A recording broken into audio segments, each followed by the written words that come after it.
everybody, and welcome to a new stream. I hope all of you guys are doing well today. Today we will continue with Honkai Star Rail, and we will finish the Dahlia's quest, which means we will finish 3.8, I think it is.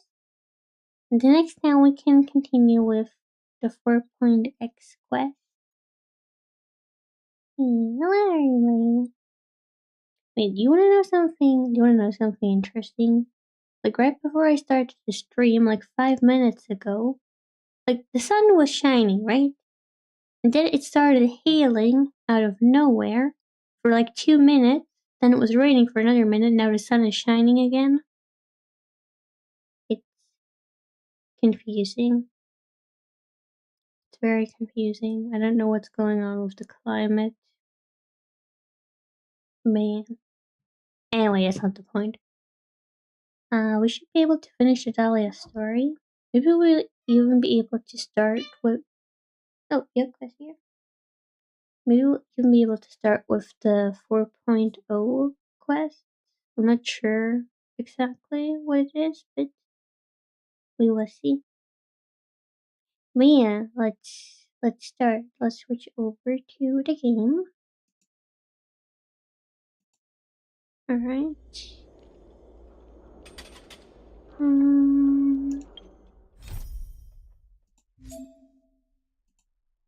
Yes, finality mission.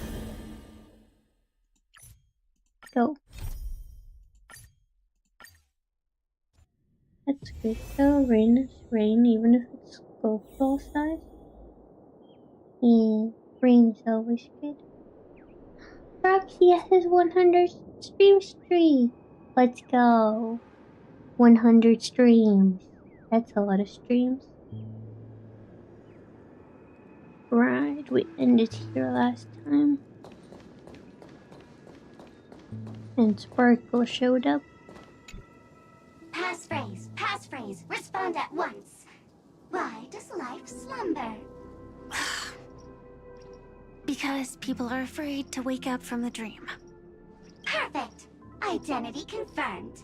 Welcome, Agent Mech Tycoon. Please proceed to the next rendezvous point. Our people will be waiting for you there. You remember the last time of the story? I remember we just redid the Penacony quest, but from Firefly's point of view. And we had to watch her die again, which was not fun. But yeah, I think I more or less I remember it, I think. Is this really necessary? Gotta stay in character. Follow the instructions, Mech Tycoon. Wait, is that Silverwolf's voice?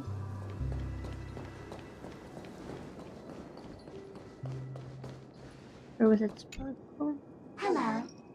Please submit identity verification for Agent Ultra Firepower Instant Star Traveler. No, that is Sparkle. Who? Mech Tycoon wasn't cool enough, so... So, Miss Sparkle went ahead and changed it. Masked fool. You shouldn't be here. Or is it Silverwolf's voice after all? Well, someone's been kept in the dark this whole time, completely oblivious to their real body standing right in front of them. Buddy. Don't tell me you still haven't noticed. That memo keeper has already stabbed you in the back once. No way. Silverwolf never mentioned me. But she's the one who invited me to team up. The family's omnipotence in this sweet dream, that was my intel. Now you all are going back on your word? Your intel? With Kafka's spirit whisper, my cognition shouldn't be susceptible to distortion. Could things be different now that I'm in a dream? Before heading to Penacony, Silverwolf did tell me to keep an eye out for anyone asking, why does life slumber? But as evidence, that's not enough. Oh, really? Then what if you were to die 3 times in the sweet dream? Then, why is this the first time we're comparing notes? What else could I do? As a fool, how could I ever catch up to a memo keeper in a dream? Every single time, just when I was about to reach you, poof! She'd vanish with you. Who exactly is Constance? She works for the Dream Master, but she definitely has her own agendas. She secretly made a deal with me. She pointed to a nightmare in which all the Dream Master's schemes would be carried out. I've been looking everywhere for you just to give you this spoiler. No, I don't like spoilers. A nightmare? What exactly is in it? Tell you straight up? No way. I went through hell and back for this. Here's the short version. After you've lived through the best of times, soar toward the sky with all your might. You'll hear insects chirping at the oak's crown. That's way too cryptic.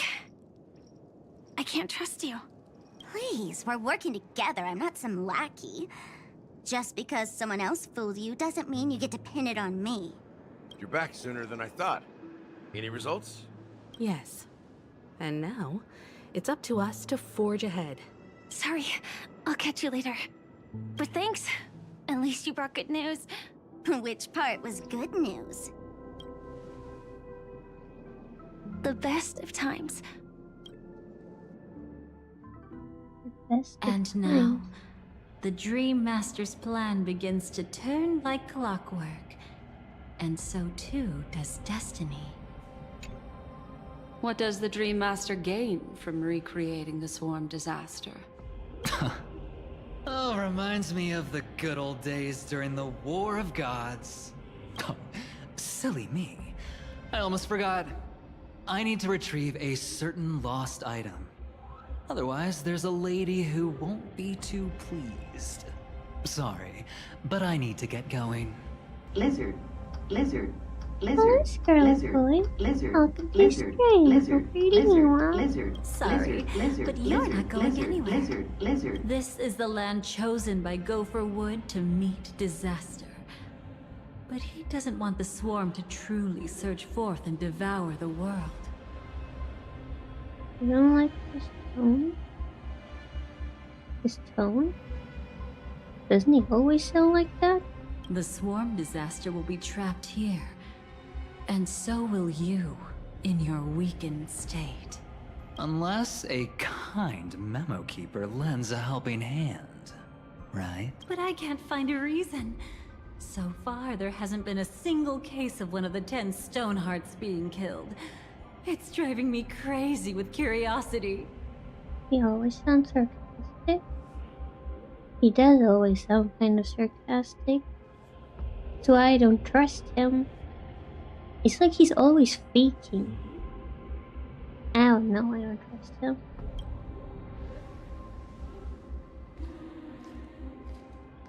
Glory above all! My friends, in the face of the omen of evil, we must stand united more than ever. Allow me to prove our resolve with my spear and pierce through this darkness. Huh? Whose backup is this? Pardon my late introduction. I am Argenti, of the Knights of Beauty, traversing this cosmos to eradicate all that is unsightly in this world. In the name of beauty, the one and only has brought me to this place. Perhaps it is destiny's guidance that led me here. In this dreamscape tainted by the propagation, I shall uphold the name of beauty and clear the path for all of you. Ah, passing knight. You found just the right person. I am an IPC envoy trapped here. Lend me your aid. For Adrilla the Beauty is the most peerless beauty of them all. Someone's a quick learner. Nothing else to say. This is far too much of a coincidence. What else is there to say? Would this Sir Knight even listen to us try to reason with him? That's the fascinating thing about destiny. Some people are just Born lucky. Let them be. We should get moving now. Where are we going? To find your dance partner, darling. By an unexpected turn of events, the Dream Master's plan is about to come to fruition. And to deal with him, we'll need an emanator to step in. Not long after, in the moment of scorched sand at the end of... Since the future of the Stellaron, Penacony, and even the entire cosmos is at stake, let's draw a conclusion there, in all fairness. Does that mean he wants to fight us during the Charmony Festival? I'm afraid so. Anyway, we can't leave the Stellaron unchecked. This is about trailblazing a bright future for Penacony, and fulfilling the long-cherished wishes of Mikhail and our other predecessors. After you've lived through the best of times, soar toward the sky with all your might. You'll hear insects chirping at the oak's crown. It's all over now. So that's how it is. Well then, it's time for me to depart. They've harnessed the will of an entire planet to create an Eon. This confrontation is far more complicated than a simple power struggle. To secure Penacony's future, fighting on the stage alone is not enough. What do you mean? Are you not coming with us? I believe Firefly is trying to say that she's heading off to another battle. Mm-hmm. Before I left, the Destiny Slave told me that this journey would bring unforgettable rewards. Even though the script he gave me only had a few lines, I couldn't ignore them. Because one of the lines said, "I'll experience death 3 times in the land of the dreams." 3 times? This can't be serious, right? The first time was a painful death when I was stabbed by the Blade of Dormancy, which led to all subsequent events. The script will always come true, but in a way that will only be revealed when that page is turned. But the death granted to me by the planet of festivities was merciful enough. For my first death, I chose how it would come and what it would change. For the next 2, I want to try my best to achieve the same outcome. Have you made up your mind, Firefly? Yes. Otherwise, I wouldn't be here. Thank you again for your assistance for the Astral Express. May we meet again, in reality. Yeah. Farewell, everyone. May your trailblazing expedition never end.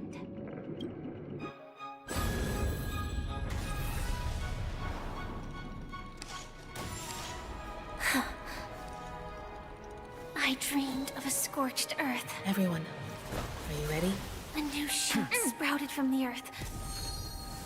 It bloomed in the morning sun and whispered to me. Like fireflies to a flame, life begets death. May we meet again in reality. Hello, Firefly. After you've lived through the best of times, soar toward the sky with all your might. You hear insects chirping. Oak dreamed the place of birth, the place of death. Is this the place? I couldn't finish reading the first thing, but it's the same that they said before anyway, so it's fine. Yeah, we got another cutscene. Where the Dream Master executes all his schemes. Or perhaps it's the place where he'll find redemption. Dream Master? No. Just one of his divine laws. Don't think I'll let my guard down. I know your true nature. Whatever your goal is, I will stop you. No need to be so tense, Miss Firefly. I am but a thought, formed from memory. Feel free to strike me if you wish to verify this. But his actions aren't baseless. There's a reason for my presence here. Please continue. Thank you for your openness. I'm equally unaware of the Dream Master's malicious plans. But he's been waiting for your arrival. That Glamoth Knight he killed with his own hands, through me. He hopes to restore justice for her. And you, her friend, are meant to witness it. Justice? Indeed. I'm quite familiar with this place, and can guide you. This has its own significance for you, too. Witnessing his confession is tantamount to unveiling his crimes. I don't need your guidance to get this done. But you need someone to decipher the truth. Force alone won't solve anything. That's not true. You can brute force stuff. Brute forcing works out most of the time. It's not like you'll stop here if I refuse. Lead the way. But I'll be keeping my eye on you. What is this place? Oak Manor. Once part of the Dewlight Pavilion. Before becoming the Dream Master, he used to hold family councils here. But it's been abandoned for years now. Sinking into the primordial memory. Is that... I'm afraid it's... pain. Pain.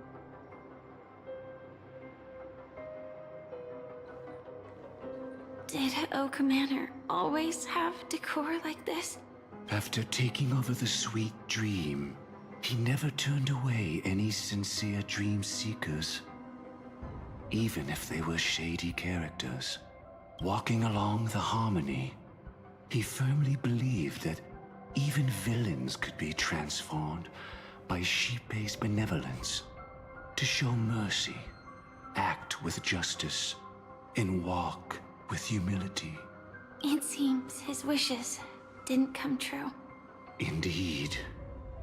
Those villains never learned their lesson. They even conspired with one another, foolishly attempting to establish their own family lineage. Such arrogance. They went as far as sending a messenger across the vast cosmos to seek permission from the main family. In the end, they only brought shame upon themselves. And then there was a revolt. Fortunately, his heart was already aligned with the Oak family, allowing him to survive by sheer luck. Though he could never leave the Sweet Dream again. Soon after, the manor was decorated this way. Was he trying to warn himself? If your beliefs lead you down a path of plight, why stubbornly cling to them? That's exactly what I'm getting at. At least now, I can understand those feelings. And I think I've come to understand why I exist here. At that moment, Gopher Wood stood at a crossroads, pondering whether the harmony was still the right path. But my fragmented memories have not yet revealed where this would ultimately lead. Since he was about to commit a great evil, perhaps the Dream Master who left behind these laws was hoping I would choose a different path. But it's too late to change anything now. Not necessarily. We might as well keep moving forward. Good intentions are always the final creation of evil deeds, for they know they must be stopped. and his past choices will reveal his schemes to us. In your opinion, which path would the Dream Master choose? Probably the path of force. But Miss Firefly, feel free to do as you please. I have no other thoughts today. Deceit is the only way. Press on, you will fail. Huh. To keep hope alive in people's hearts. Never reveal the inevitable death. What's this one say? You must use force. Cast stones at the guilty. If the wicked cannot suffer disgrace, how shall the righteousness be shown? I mean... Can I attack this? Okay, fine, I cannot attack this. We chose the right path. The road not taken can never be retraced. Even in dreams, this truth remains. Or maybe it's not right or wrong, but just whichever one you choose and the other one just breaks. So you can't go back. Yeah, we can only choose one. But you know, ideally you have deceit and in force. the end, all depending on the paths lead situation. to the same destination. Human will, it seems, truly has very little impact. Yeah, we end up at the same place anyway. It's your own path. And the path of destruction. Is this? The manifestation of Nanook and the fall of the Eternal Centurion. Such news has shaken the universe, and I've long since known about it. So why would a messenger of the main family take the trouble to visit this frontier? Just so you know, I'm here to deliver punishment, and you're the guilty one. I barely escaped death, and I still can't reveal my true form. Tell me, why have I been branded a criminal upon returning to this place? You've already confessed to your crimes. The family doesn't tolerate incompetence, even from a branch leader on the frontier. Not only did this one fail to quell the situation, he was even murdered. If it weren't for Nanook's manifestation, the Eternal Centurion would have descended upon Penacony to eliminate these villains. But you survived by sheer luck, and I set out for this very reason. You must settle this matter yourself and reclaim your lost respect. Not for yourself, but for the family. To survive, but without the power to do anything. Therefore, your crime shall be punished with a blessing. I shall bestow upon you another crime. Its evil reaches even the heavens, and once known, the name Gopher Wood will lose all meaning. You will be alive in body, but dead in spirit. I know my sins. Please bestow your punishment. Here and now? That's not possible. Before I lead you to that honeyed fountain, I shall tune you, so that you can no longer speak out. People believe it to be a creation of the destruction, for it always arrives coupled with calamity. I shall clear the shadows before your eyes, so that you may once again behold that almighty force that giveth and taketh, and worship the mercy bestowed by the triple face. The harmonic cancer, the Stellaron.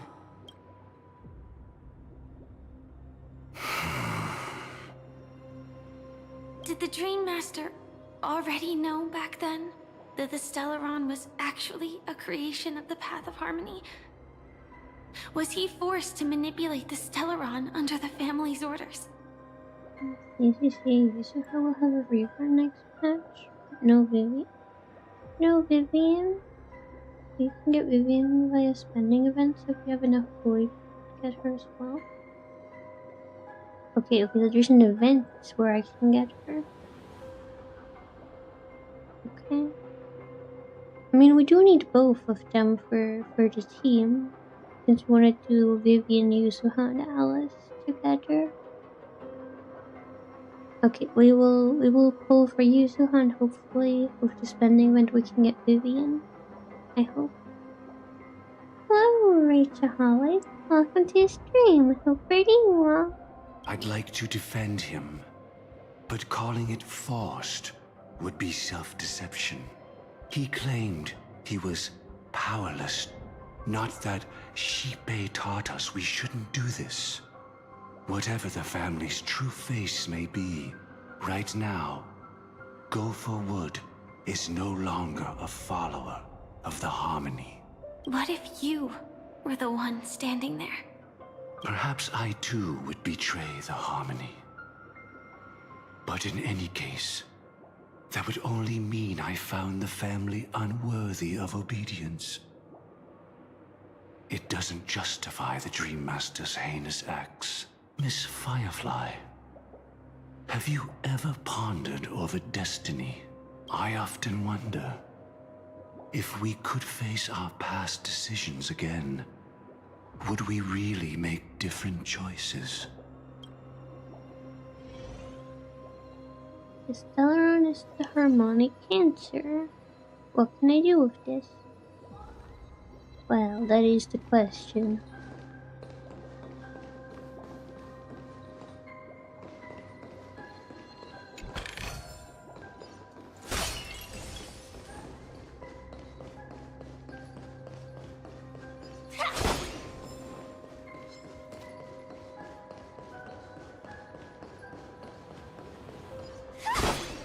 There's more treasure. I like treasure. Okay. Where's the puzzle go? They go down there. Oh well. Oh, it's here. in that puppet's hand, Lady Firefly. Got it.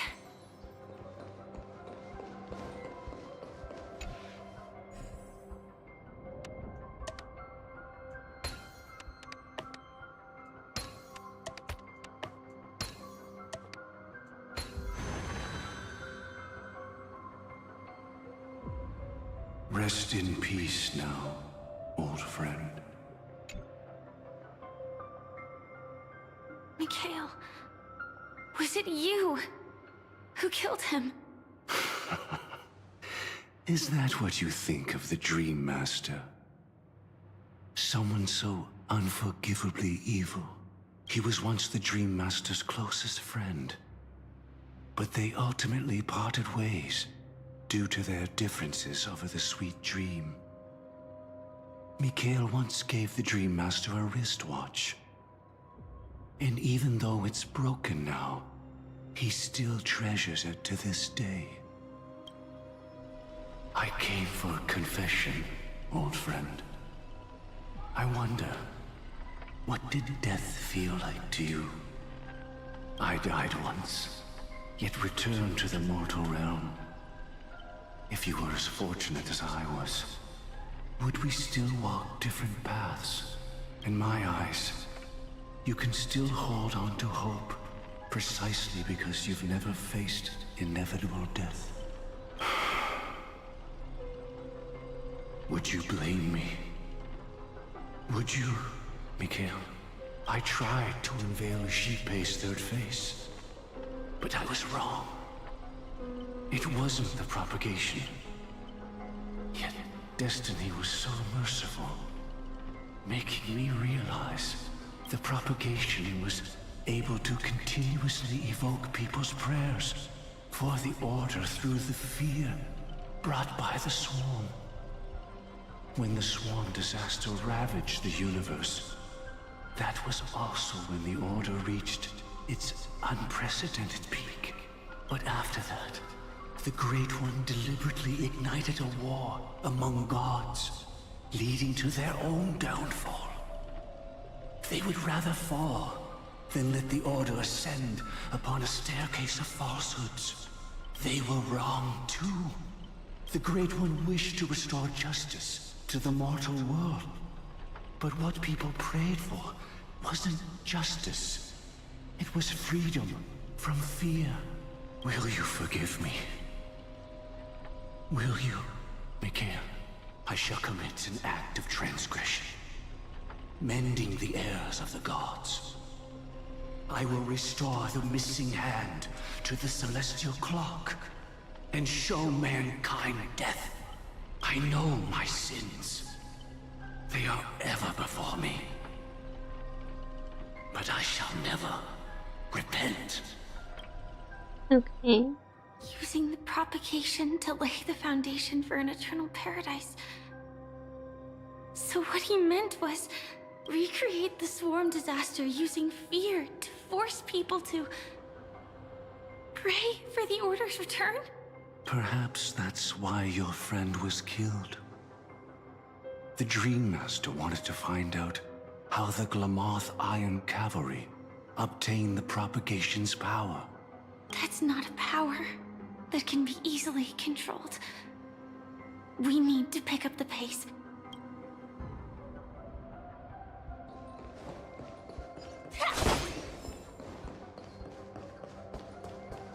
Paradise of thy rot, yet men discern it not. If the fairest place they seek for sorrow, for they deem none worthy of felicity. Should the swarm disaster occur, Order will surely return.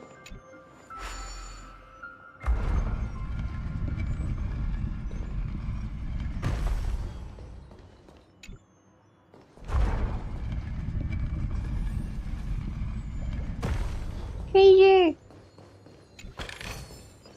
I love treasure.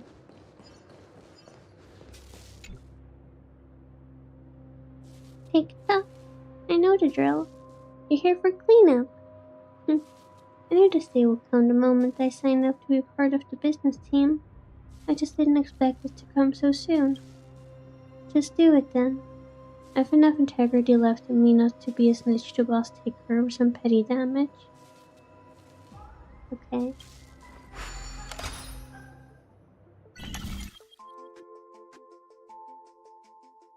Okay, now I need to remember how this works.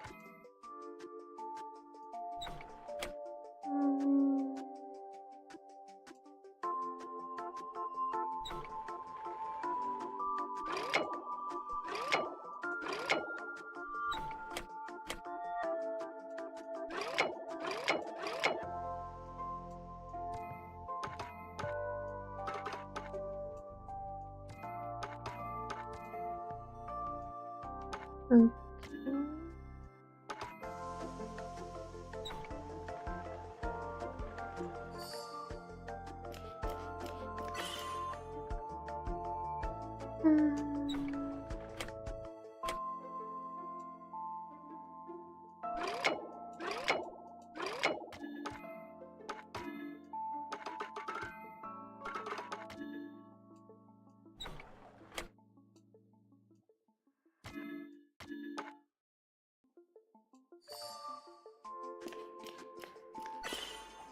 Okay.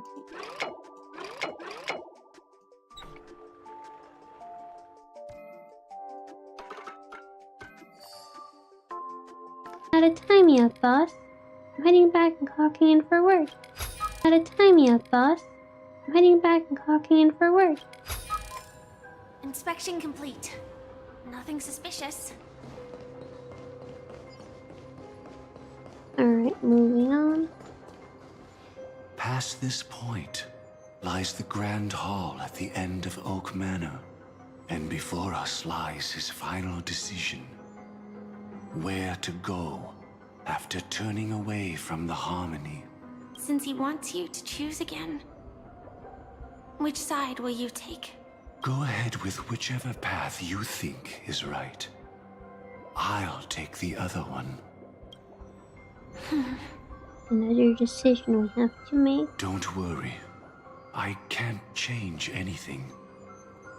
Even if I have a sudden awakening, it would only give the Dream Master peace of mind. He deserves absolute punishment and must be brought to heel. So you made a different choice after all. I will stop him. I hope everything goes well. This is goodbye, then. Another decision probably leads to the same place again. We're gonna make a decision out of principle.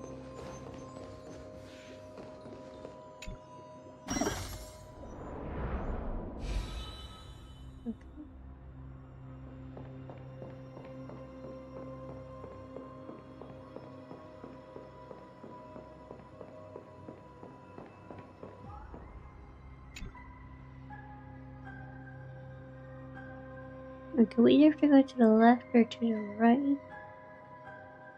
The illusion of choice indeed.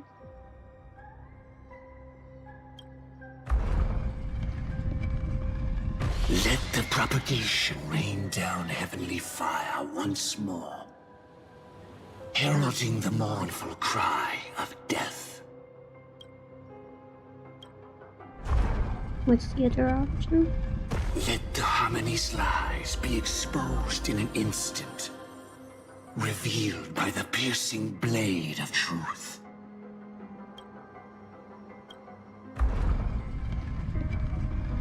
Even if you look back 1,000 times, the path you've taken can't be retraced, leaving only sighs of futility.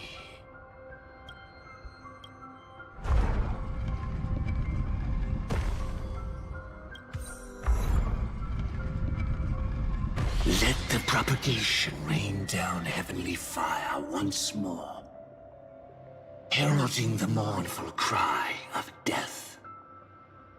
Okay, so either we support propagation, or we reveal the harmony's lies.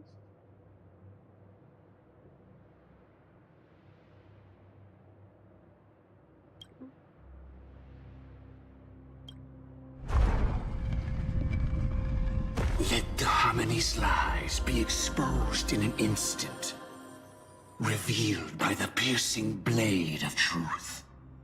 I support the truth. Yes, liars are bad. I support the truth.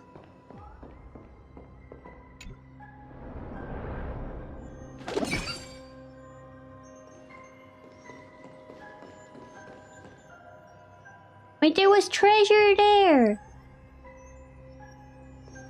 My treasure!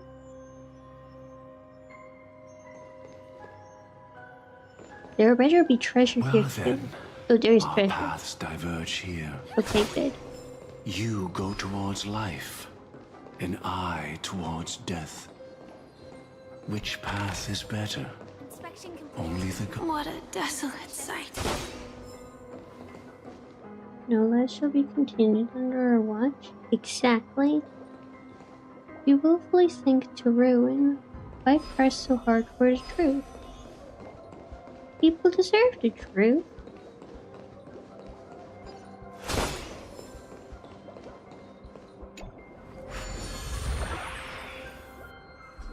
Nothing seems out of place. Did I pick the wrong one? You'll be able to run back and get it later? Okay. Because I really want to have the treasure. Man, I cannot stand liars. Lying is No bad. danger detected, but never let your guard down. I mean, if you don't want to tell people something, just tell them you don't want to tell them. Don't lie to them.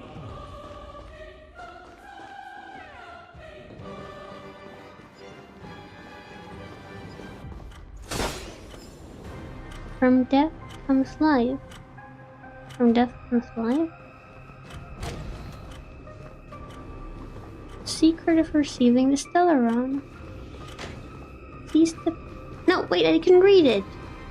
With this it'll recreate the storm disaster and welcome the arrival of the Great One.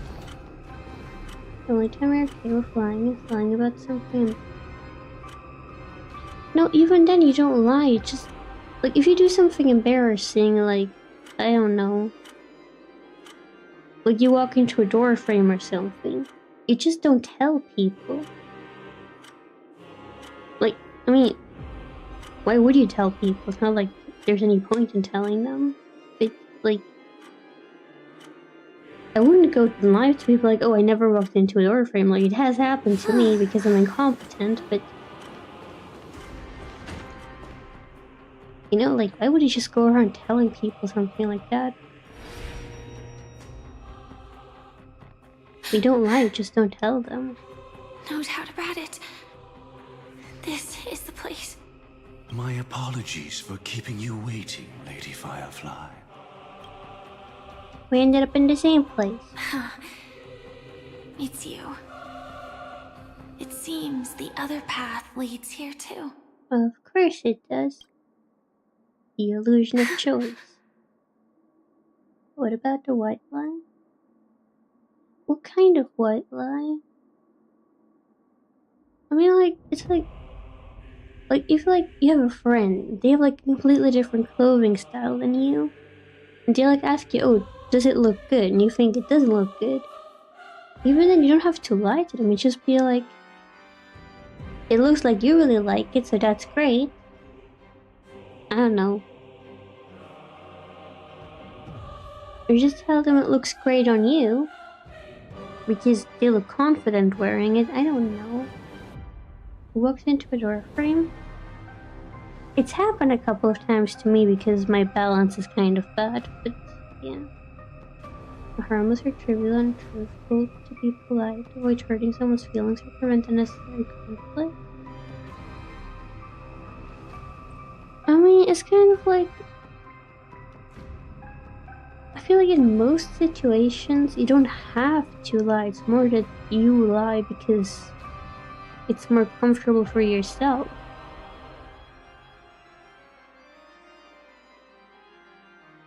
I mean, like, if we take the example, if you have a friend, they like have a dress or something that they really like and you don't like it. If you say, yeah, it looks good on you, which is kind of a lie, in a way, I guess that is fine, because, I mean... Okay, white lies are okay, I guess. It really depends on the situation, though. Just do what I do, tell them the truth, even if it's embarrassing, but do it funny in a harmless way. I mean, yeah, generally the truth is better. Because, I mean, if you're too polite, it doesn't benefit anyone either in the long run. You're reliant always has a selfish background to it. Exactly.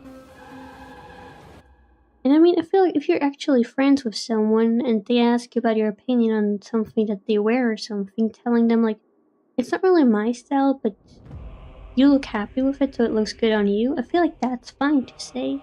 And it wouldn't be a lie, because... And I feel like if people actually enjoy what they're wearing or whatever, it always does look good because they're happy with it. Like, no matter how amazing your clothes are, if you look shy about it, it doesn't look as good as if you're confident about it, you know?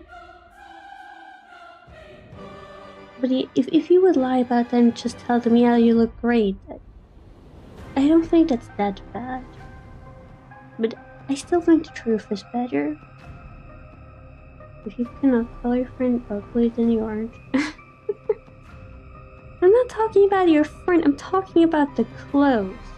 Like, you know, people can have different opinions in clothes and be like, oh, this looks good, and the other person's like, well, I prefer this. You know? Exactly, confidence is key. If you're happy with how you look, and you're confident, even if they have a completely different style than me, I will still think they look good just because of how confident they are. Because I'm like, yeah, you go be your confident self, good job. I'm so happy for you. I don't know. What is this? I just want people to be happy. A real friend will call them every ugly word in the books just to say they don't like that dress, but in a nice way. I don't know. I mean,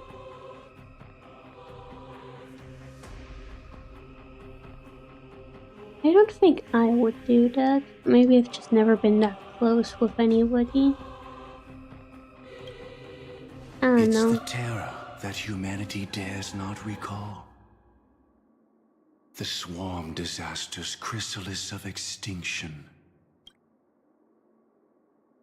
The Dream Master's devastating strike, like a torrent of fire, lies hidden behind the stained glass, waiting to shatter it and unleash the swarm disaster once again.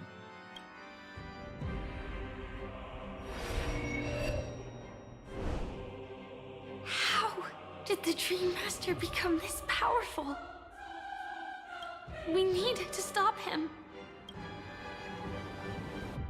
Or maybe stop me. Let's just stop everybody. As expected. Trust nobody. Stop them all. I shall end this matter on his behalf. This thought, together with the power beyond the window, completes a single, true, divine law. Divine law? Everything you saw along the way, none of that was meant for you. It was meant for me. So that I could bring you justice. I don't see any justice in any of this. Lady Firefly, I assume you've pondered over destiny too. I don't think it can be used as an excuse for anything. Even if the ending is predetermined, we can still decide how we get there. We're gonna nuke the whole of Penacony and the Honkai Starville universe. No more evil other than ourselves. Yes, I shall be the only evil one in this universe. How dare they take my job? It's like the most obvious boss fight room in existence. Yeah. It seems like we're gonna have another boss fight. That's just self-deception. You've never been able to change the course of events. When we stand at the crossroads of choice, no matter how many times we start over, we'll always make the same decisions. By that moment in time, we've already been shaped by our past, believing that choice to be the only correct path. After they take my job is such a... I have to be the only evil out there. There is no space for more than one evil. Alright, final law free we have already failed twice. Yes. Divine Law the third. The first and second have failed. All the past you've left behind has already determined your future. Your friend tried to escape destiny, only to meet the same end. And now, here you are, no different. But the person you met today is someone who has rewritten their destiny. Well then, I'll offer you my sympathy, Hunter. As far as I know, there's only one way to rewrite destiny. He speaks really slowly. Give up your true desires and stop walking your own path. In doing so, your destiny will indeed change, and you may even sway the course of the world. But from that moment on, you will have killed yourself. Alive in body, but dead in spirit. That sounds like me, yes.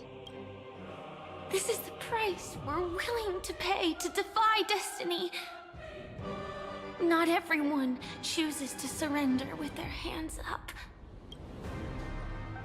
Everyone has the power to see the world as it is, and to bear that weight. This is the true meaning of sacrifice. I admire your resolve. Since you don't mind sacrifice, that's enough talk. Stand down, Hunter. You can't stop that strike. I won't let you get away with this. Oh, really? How did the Harmony succeed in spreading its cancer across the universe, then?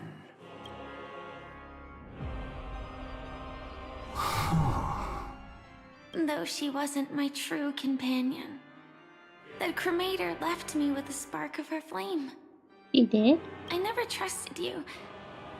During our journey together, I planted it on you. And now, I'll let it reignite. It can burn away a thread of thought with ease. Yeah, let's burn him alive. But do you really think you can get ahead of me?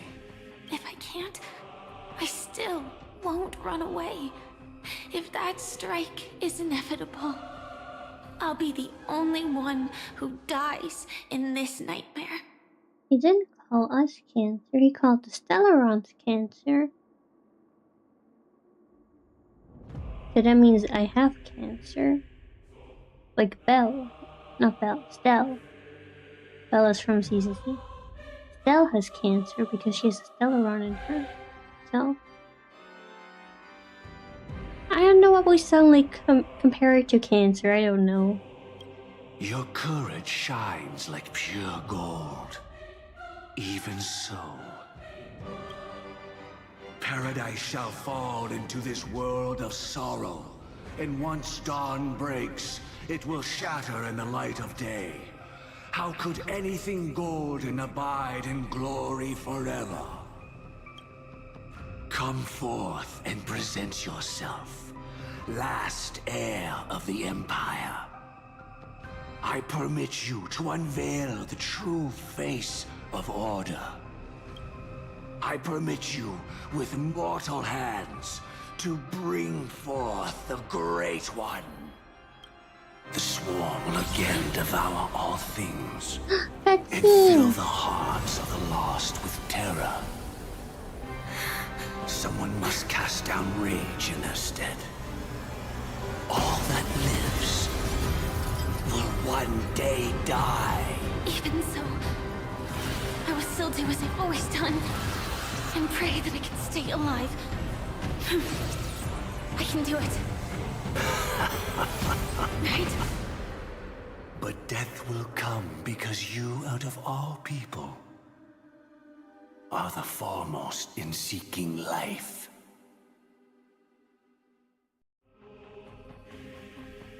Idea. Not long ago, free system hours until Charmony Festival, Penacony Grand Theater.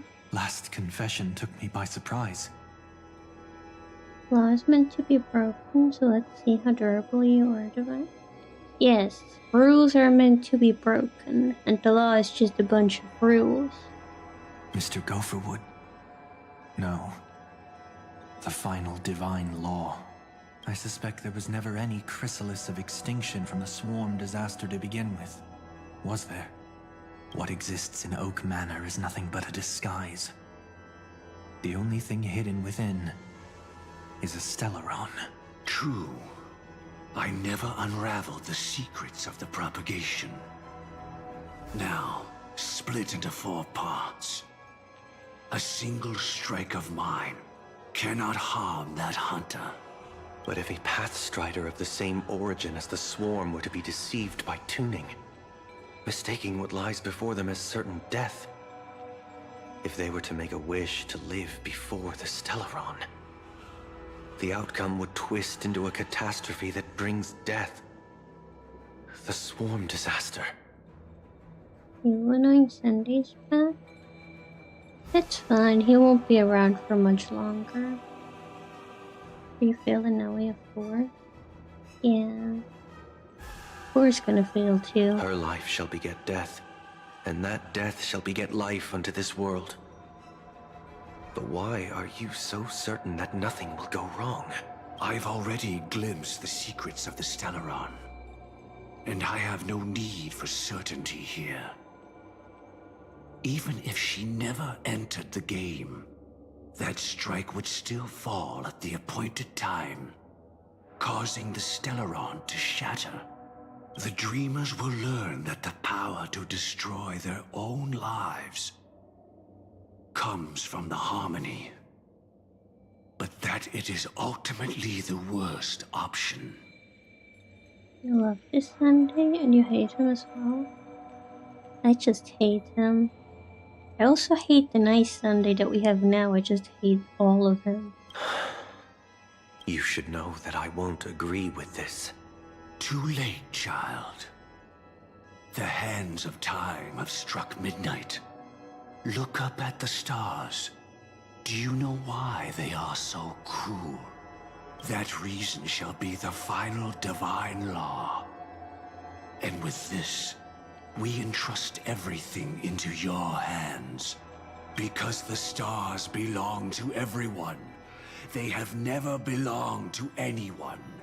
If you love everyone, then you love no one. Well, that's where our conversation ends. Go ahead. The 107,336 souls of the Oak family have dreamed of this moment too many times. I like the newer Sunday a little bit more, but overall his personality is just not for you.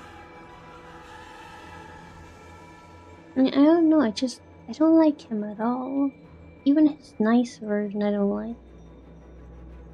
Maybe it's just because I hate the evil version so much that I can't like the nice version. I don't know. The opening is near. Go, my child. Seize the power of the harmony and reveal your karma.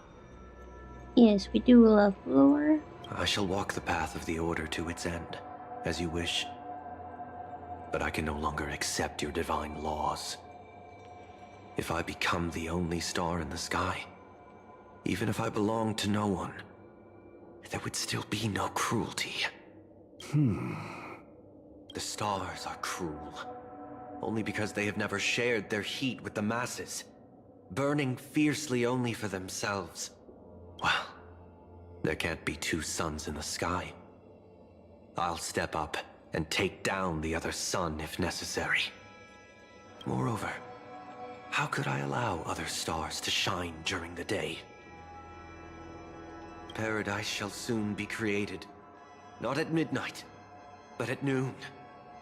I shall initiate the first and only divine law of the great Septimus. I shall ascend to the heavens, becoming the scorching sun. Bathed in my light, my people shall flourish, while all evil shall be eradicated.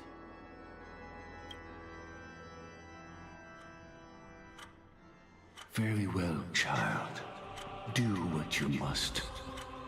Perhaps I was never truly without a path, but too devoted to choosing what was safest. Even if it proves impossible, I will still see it through. I like him in a way that they make the boss character playable, which is something they need to do for future boss characters. I mean, that's true, that is nice that they did that. I should become a watchmaker too. The harmony I seek has but one note, repeating endlessly, never falling out of tune. Life, too, has its time. We did it. He faded first, causing their power to lose control. They could have just left him as an NPC.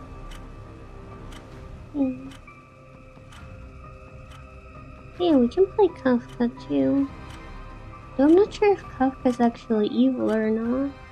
I mean, yes, we had to fight her in the Law Fu, but I feel like just there's so much about Kafka we don't know. I don't think she's actually evil, but she's a boss. She's a boss character. That is true.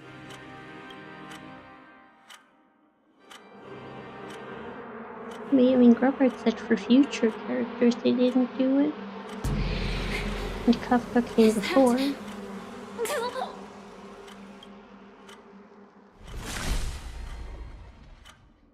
Fate closed its premonitions and arrived in due time. It was. How did you? Wait, who's acting trick? Who's that? It's a bug man. Death comes for us all, eventually. Argenti? I do remember the name. I just can't put a face to the name. I'm starting to hate how powerless I am. How I wish that I had some way to comfort you right at this moment. Oh, don't worry. That was all in the past. The red hair knight? Oh, the Knight of Beauty! That guy. Right, I still haven't done the side quest where we officially meet him. I remember we met him in Penacony, but at that point we were supposed to already know him. And I've never done the side quest. We still need to do that. Yeah, we did see him talking to Aventurine and Dahlia. Right, I keep forgetting about him because he was only like a side character for the Penacony stuff. I really should do the quest where we meet him. But more like the entire planet's awesome villain. Develop so much story of them you can't even place them. I mean, it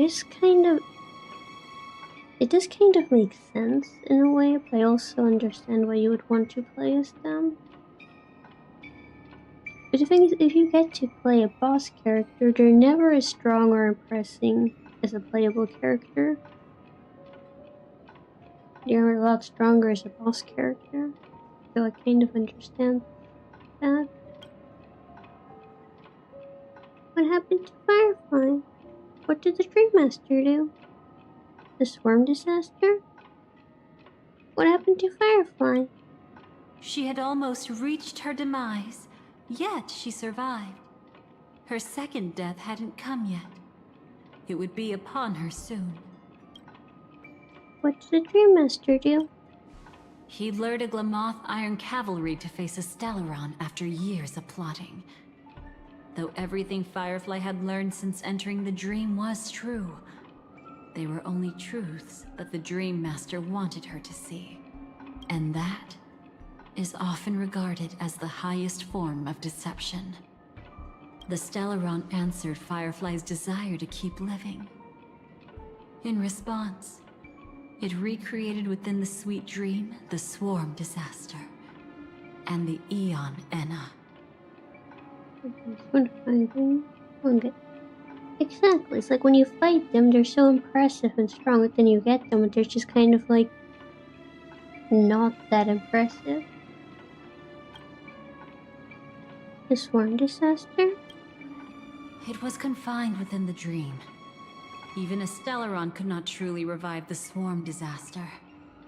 The Dream Master's actions could only evoke fear in those already dreaming. Yet this swarm was frighteningly real when you consider the next steps of his plan. Enna's dream had enveloped the entire star system, which meant the swarm disaster would gradually become indistinguishable from reality. The propagation would awaken the most primal fears in all dreamers. Through their cries, the path of order would be sustained, until the entire cosmos drowned in a singular dream. You engaged in a decisive battle with Sunday at the Penacony Grand Theater afterward. He had, without question, become an emanator at that time after usurping the Harmonious Choir. But you showed no fear, and gave it your all in your fight against him.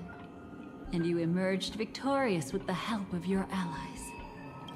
Yet that battle, the setbacks, the victory, was just an illusion woven by Sunday.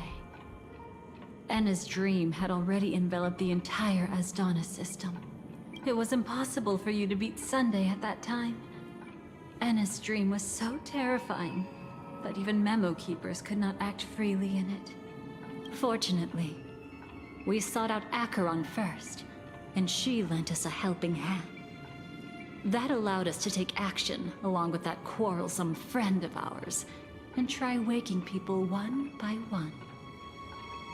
It's also the same for a boss weapon. You get killed by a weapon in 2 hits, but when you hit it, you need to hit it for like 30 minutes before it dies. Yeah.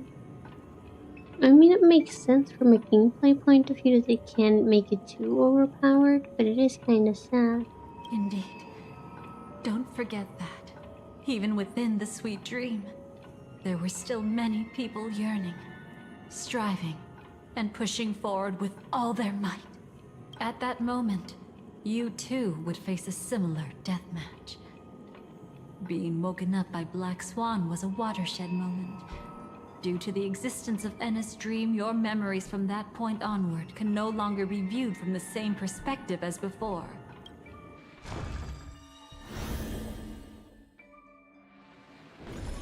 It's not that they're not real enough. Things always look different when viewed from different angles. Ever thought about whether we've truly seen our authentic selves in a mirror? And from that moment forth, I would also no longer be able to help you. Your memories belong to you alone at the end of the day. Destiny only allows me to intervene this far. However, you must remember this. How your memories manifest is ultimately up to you. People can't dream of things they've never seen before. They're afraid to wake up because the sweet dream is woven from their own past. A past they still can't let go of. I have heard of that before. Did you... Well, I wouldn't say did you know, but I'm not sure if it's actually true. But I think it's true. But apparently, you cannot dream of a face you have never seen before. So if you meet someone in a dream who's a total stranger, you must have seen them, like maybe on the street or something, and you just walked past them and weren't actually paying attention. But it's a face from some random person you've seen before. Because apparently your brain cannot come up with a face you have never seen. I think it's true too, but I didn't check the sources or anything. But it does sound pretty possible. It's just like your actions at this very moment. Only by embracing the past can you find the strength to walk towards the future. It's the same with colors, I think. You cannot imagine a color you have never seen before. Like every color you can think of, you have seen at some point in your life. But if I told you some weird name for a color that you have never heard before, and you don't know that color, you cannot imagine the color. Like, it's not possible because you don't know what it looks like. Which would also mean that if you were born blind, you don't know what colors are because you have never seen them. But I have heard that some people, they describe colors, for example, red is hot and warm and, I don't know, strong or something. And they describe it like that to explain what colors are to blind people. I'm not sure if it actually works though. Science states the brain cannot make up something new with regards to faces since it needs to have seen it to make it. Your average dream usually has people you already know in it. It's probably relatively rare to get a random face. I mean, I have had dreams where where there was just some random people in it.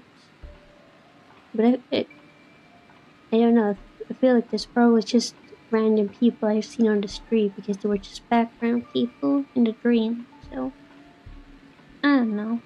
Firefly, me, the Stellaron Hunters, this entire world. We're all waiting for you to reach that moment. I can hardly tell if this is nervousness or excitement. You are different, unique, and worth waiting for. You hear that? I am worth waiting for. I have had dreams with people in. Why you guys get other... I mean, like nowadays it's mostly just nothing. But like when I was younger, I have had dreams. I have had really weird dreams where I woke up and I was like, just like, what just happened? Because, you know, dreams are also, apparently dreams are like the way of your brain to process experiences. Like, I've actually been to a sleep doctor once because I like had issues with sleeping, and she like measured like my brain stuff while I was sleeping, like with a bunch of stuff that she put on my head. And then she was like, "Oh yeah, you have too many dream phases in your sleep." And I was like, "Huh?" And you're like, "That means that you have too many unresolved issues.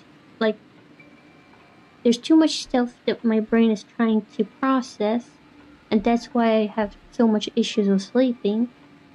Because to actually recover in your sleep, you need REM sleep, like the deep sleep. And apparently I don't have enough REM sleep because I have too many dream phases in my sleep. Because my brain is trying to process all the stuff that's happened. And that's why I can't sleep. But anyway, I then got prescribed sleep medication, so now I can sleep. But yeah. You mostly just get blackened and you're awake. That's what I have now, too, since I got the medication, yeah. You had a dream once where a watermelon wouldn't stop growing and you were freaking out in your bed waking up, wondering what you were going to do about it even though it wasn't real. There was a watermelon and it wouldn't stop growing. Like, how big was it? Like, bigger than a house? It was a little... It does sound kinda scary. Hope you get sleep on. Oh, I can't sleep now. It was like 2 years ago, I think, that I first got my sleep medication. And now I can sleep. There was one day I forgot to take my sleep medication. And that night I just couldn't sleep, but then I was just lying in bed all the time, and I was like, at 4 a.m. I was like, oh, I forgot to take my sleep medication. That was not nice, but yeah, every other day when I take them I can't sleep. You pray for unmedicated sleep? I mean, that would be the goal. That's what my doctor keeps telling me. She's like, oh yeah, sleep medication is not healthy because now your body cannot sleep without them. And I was like, I couldn't sleep without them before either, so... yeah. But the goal would be to one day sleep without them. That would be the goal. As big as the room you were sleeping in? Yeah, it's a big watermelon.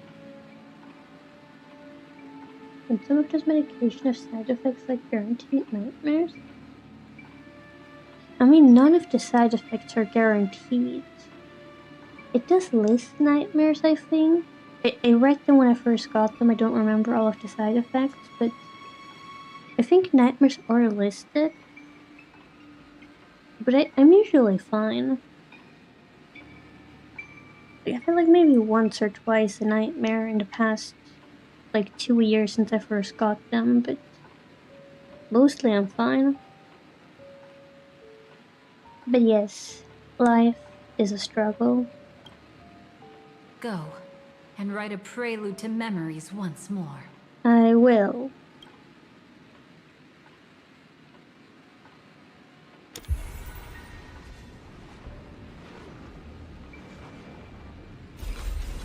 from within the ashes of time.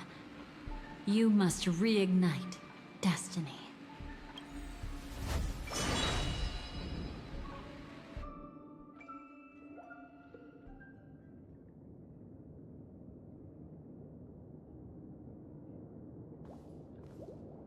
This way, darling. But some of the medication lists death as a side effect too. And I'm still alive. So, there's always a bunch of side effects listed, and you will not get all of them. You'll usually have either have lack of sleep or too much sleep as a side. You've both listed as side effects. You cannot have both at the same time. It's like side effects are like, oh yeah, anything could happen. We don't really know. Man. Your sister's medicine that makes them pass out instantly and it gives them guaranteed nightmares. You see most sleeping meds do that? Oh, that must suck when you get nightmares every night. Yeah, I mean, everything has side effects. It's just sometimes you're fortunate enough to not get them. But yeah, of course, everything has side effects.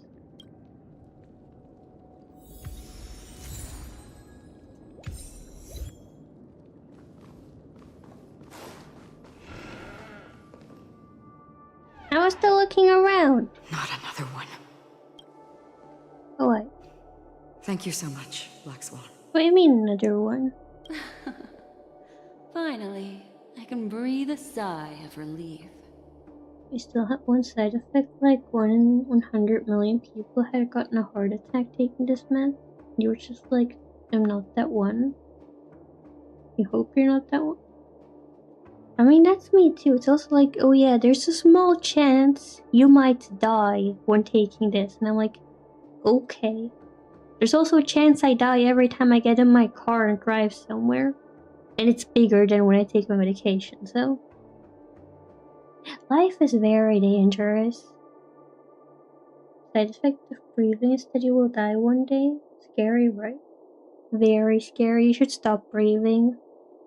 You should just stop breathing. That's too dangerous. You might choke on air. Very dangerous. The deja vu is strong in this scene. I understand you must be confused, and will do our best to shed light on the situation. However, before that, it's essential to know that... You would still take that in the 1 in 100 without losing your hair side effects of that. You would be okay with losing your hair? I would not be okay with losing my hair. I still need my hair. It's part of who I am.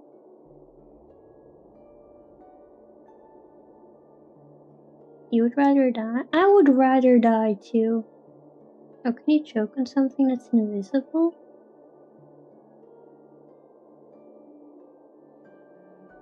Is that a serious question? This place is the rift between dream and reality. A place reserved only for those who have awakened from Enna's dream. Skill-ish? Yeah, it would... How would you die because of a skill issue? If you lost your hair, you might not be alive. You'd rather die before a male pattern baldness gets to you. Yeah, I mean, I'm not a male, but... If I lost... Okay, to be fair, I would maybe, before I did anything, I would get a wig. But yes, I mean, like, I would still be upset if I didn't have hair. But I would just wear a wig if I didn't have hair. But I have hair, so I don't need a wig. Do you remember Sunday's ambitious plan? He intended to harness the power of the Stellaron, the collective will of over 100,000 Oak family members, and the desires of everyone in Penacony to usurp the harmony and restore the order. Unfortunately, it didn't stop there. From the early days of our journey into Asdana, we were already affected by the Stellaron. That strange dreamscape where we met. Maybe it was a sign that your thoughts were beginning to drift away. You have long hair past your shoulders. You feel like your situation is different. You'd rather die before you lose. I mean, you can get a long-haired wig. You can get hair past your shoulders with a wig too. But yeah, I mean, I would still be upset if I lost my hair. All of this is just a dream. Did I fall asleep on the express? I'm now back at the beginning of the story. I don't think the goal of the Order was to put everyone into a deep sleep. Quite the contrary. They used the Stellaron to catalyze the leakage of Astana's Memoria into the material world, allowing the dreamscape to blend with reality.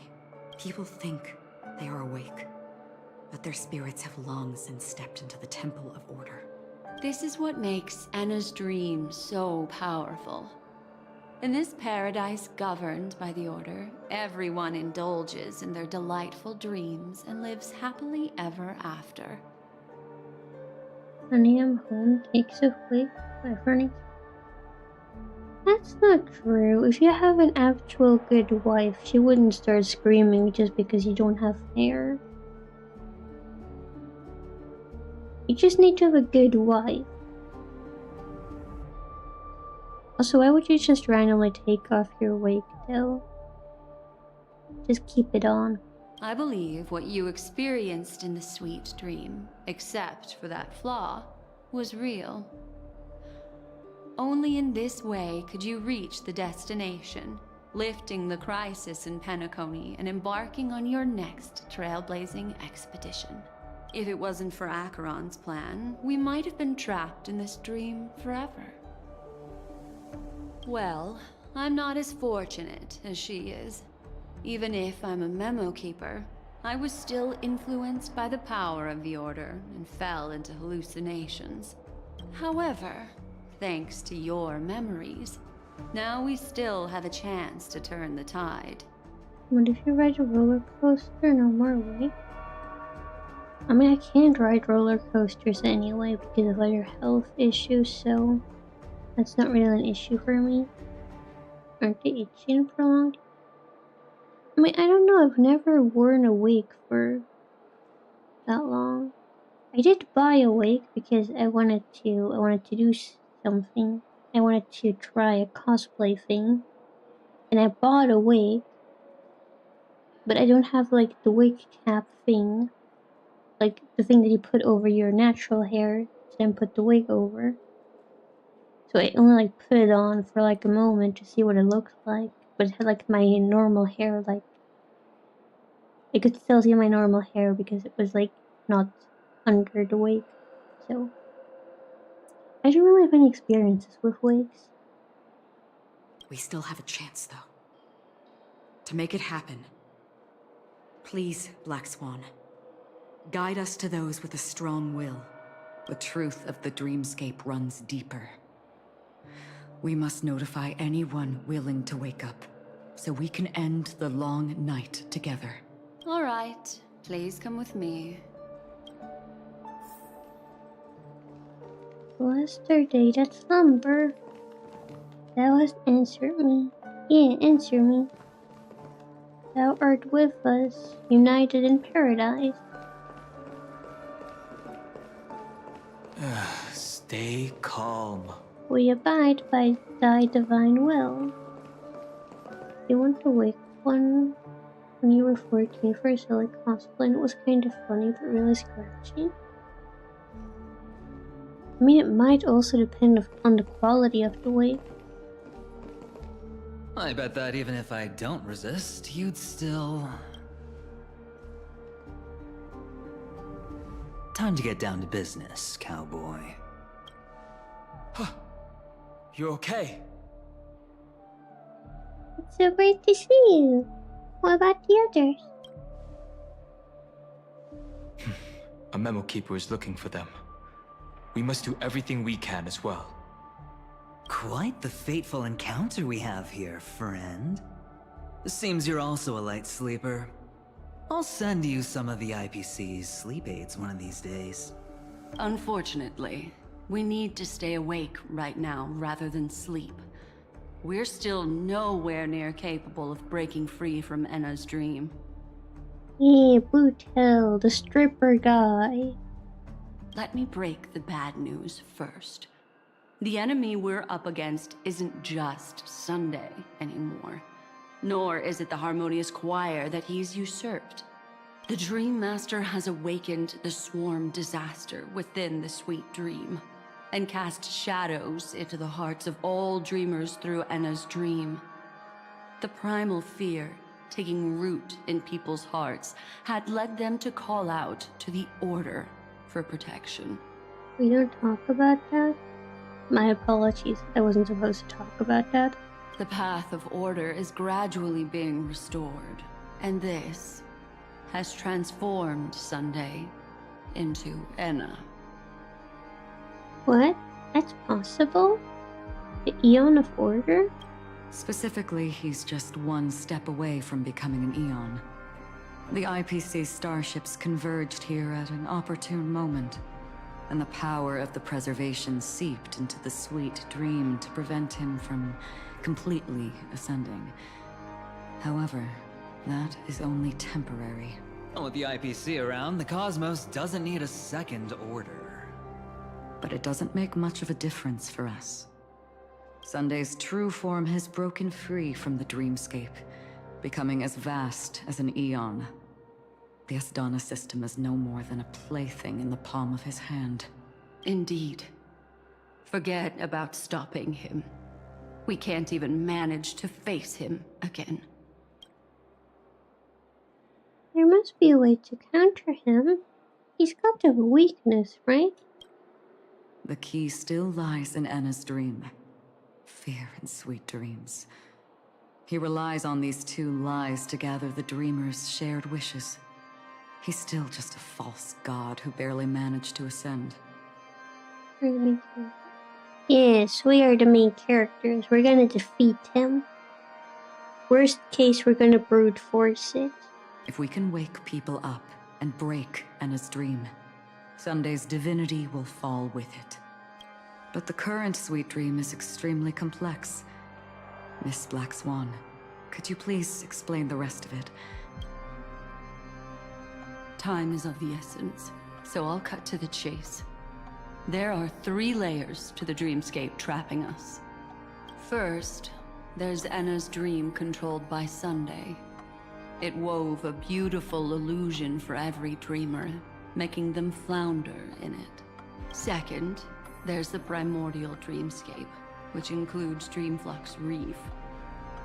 The swarm disaster is manifesting again in the Oak Dream within this layer, and is continuously empowering the Order through an endless stream of fear. Third, there's the 12 hours established by the family. This layer was the first to merge with reality and is itself an enormous trap. Forget about winning. We need to cross all 3 layers of the dreamscape before we can even face Sunday again. Have we woken up from the first layer yet? Is it really that simple? Have we woken up from the first layer yet? Unfortunately, we're still in the first layer, which is Enna's dream. Although we've regained our sense of self, we're still dreaming. We've only managed to connect our individual dreamscapes, but have not escaped. To destroy it, we must make everyone in Penacony want to wake up from their dreams. How do we do that? Reality sure is a force to be reckoned with. Humans yearning for sweet illusions borders on obsession, leading them to subconsciously resist the harsh reality. Therefore, I carefully selected a moment where she was completely unguarded, guiding her to uncover the truth herself to make her regain her consciousness. Kill them all? Yeah, let's just kill them all. Let's start over. However, to wake up everyone in Penacony and get them to share the same determination, That would be nearly impossible. But we can't just stay here and do nothing. This is the first step of our plan. With the assistance from the Garden of Recollection, those who possess a strong will, like you, will gradually awaken from the dream. These free wills are the discord that will sway Anna's dream. However, awakening a mere handful of individuals is insignificant compared to the vast number of people immersed in the dream. We must find other ways to awaken the free will of millions of people within a short period of time.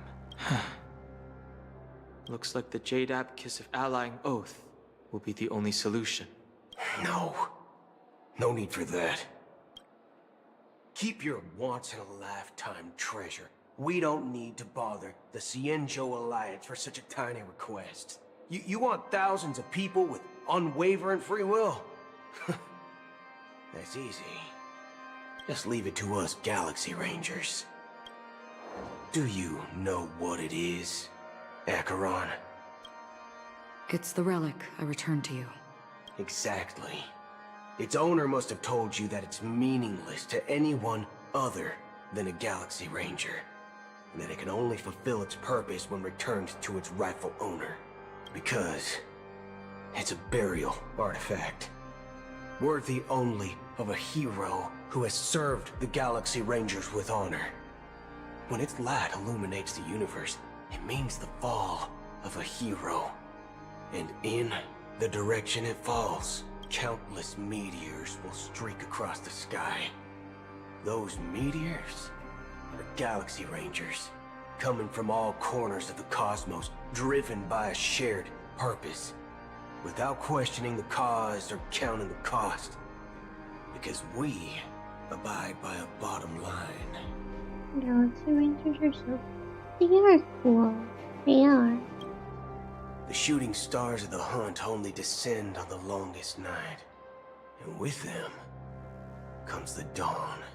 We've stayed silent for far too long. Now, it's time to remind all the cowards, oppressors, and villains of the universe of our presence. I'll be the one to ignite the first spark. This should be enough to delay his ascension to godhood.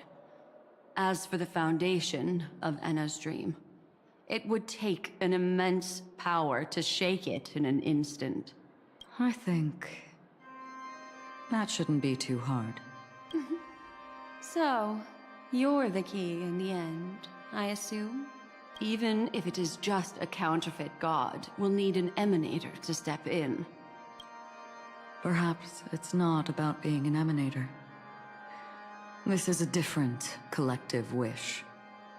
I will do everything in my power to strike down that evil god for you all. What about the other two dreamscape layers? There's nothing we can do about them. They're even more dangerous. Unlike our current gathering, the dissipation of Anna's dream will take time, which will draw Sunday's attention. Exactly. Once we enter the next layer of the dreamscape, we'll be facing an eon's strength head on. But by then, we'll have played all our cards.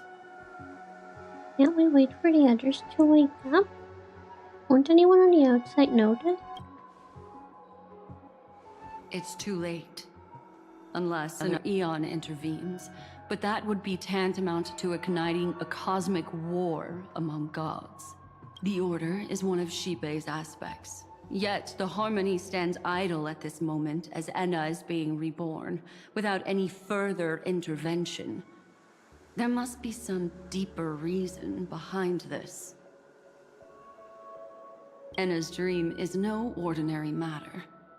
Even with Constance and me giving it our all, we could only reach the few of you here. It's impossible to find more help. But time is of the essence. We must take our fate into our own hands. In other words, those who only want to survive by playing it safe will die. All those who dare to face death head-on will live. I like that. Just these few people? Oh well, that'll do. Oh, you're here too? Minors are not allowed. Quiet down. You're just a kid yourself. I am an adult. It's not just Penacony. The entire Asdana system is done for. I am a grown adult. A Stellaron hunter? She was at the edge of the Asdana system, but she still got dragged into this mess. Just finding her nearly wiped me out. Quite a bold investment strategy. Tell me, with such a huge risk, what kind of payoff are we talking about? The other 2 layers of the dreamscape will be handled by the Stellaron hunters. One of our associates is searching in the 12 hours for the other person chosen by the Harmony. Oh? Miss Robin? She broke free from Enna's dream through her own strength, and left behind a song for those in slumber. It's true that some people are born strong, and others are born weak. If the Trailblaze is the target of heroes, then the Harmony will guarantee that the strong help the weak. Only the people of Penacony themselves can be the saviors of their homeland. Their path of happiness should be forged by themselves. While I may not be a nameless, I'm willing to instill courage in all those who need it. This includes my brother as well. Enna's dream is too cruel for him and everyone else. I see. So, we were able to wake up thanks to Miss Robin's help. But the flaws rooted in human nature can't be eradicated overnight. Do you believe that these efforts alone are enough to convince everyone to choose the right path? I agree with you, Black Swan. That's why the most critical aspect of this plan is not to convince everyone to choose the right path, but to inspire them to save themselves. They'll stir up something big to help break you free from the 12 hours. As for the primordial dreamscape, Sam is standing by, just waiting for you to break free from Enna's dream. Is she okay? What will she do? Now, I'll tell you, but don't panic. She will die. She will die a second time, facing everything she wants to run away from. But her fate will be determined by you. She will help you break through the second layer of the dreamscape. Then, she'll fall into Enna's dream, which hasn't fully dissipated yet. If you defeat Sunday and wake her from that dream, then her second death, too, will become nothing but an illusion. But if you fail, the dreamscape will ultimately merge completely with reality, and her death will become a fact. Failure is not an option. I won't let her die. Her dream deserves a better ending. But that still doesn't solve the fundamental problem. What about Sunday? He could wipe out all our efforts with no more than a glance the moment we cross the 3 dreamscape layers. Oh, Miss Memo Keeper. It's time for a game of recall. I once said something to you lot back in the Oak Dream. So long as my trump card remains unplayed, none will dare see the hand through to the end. And now, it's time to reveal that ace. Let me point out 2 mistakes. One of them is yours. Having personally been to the heartland of the Dream Master's plans, wouldn't I have already found a way to inform the IPC? The fleet's deployment was never meant for a direct confrontation. It was to seed the Preservation's heart into the dream. The other mistake was Sunday's, and it was a fatal one. He should never have confiscated my cornerstone. He should have kicked me out right from the start. That's how every gamble with me goes. The moment you sat down at my table, you've already lost. A jade-colored light still sleeps deep within the dreamscape, and it does not require the presence of its owner to unleash its powers. So what? Even the power of the 10 Stonehearts can't rattle an existence already approaching eonhood. That's why I said the cosmos no longer needs a second order. The Dream Master's plan is indeed flawless. However, when faced with the terror of the swarm disaster, how is calling for the preservation any different from calling for the order?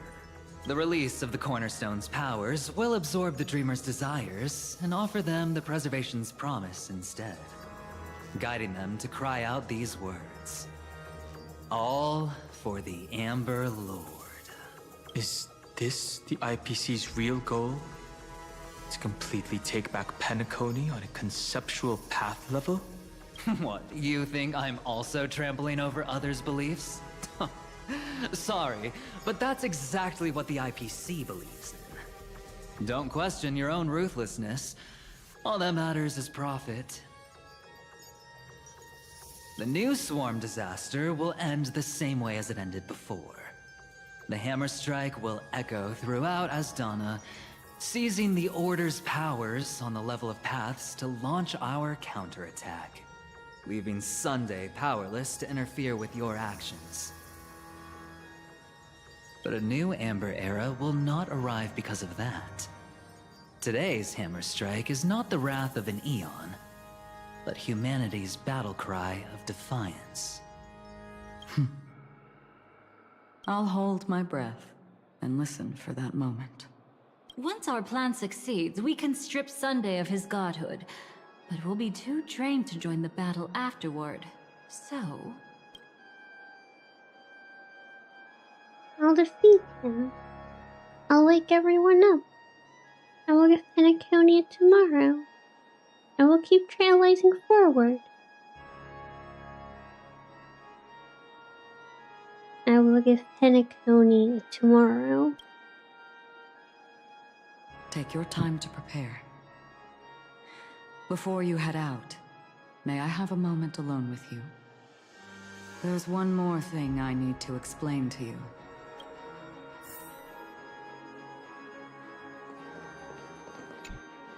It's you. I've been wanting to meet you. I'm curious, why does she value your existence so much? Not now. This is not the time. I used to wonder about destiny, about where it's heading. But you can decide its destination, at least for today. The bigger the stage, the more you need to be composed when stepping onto it.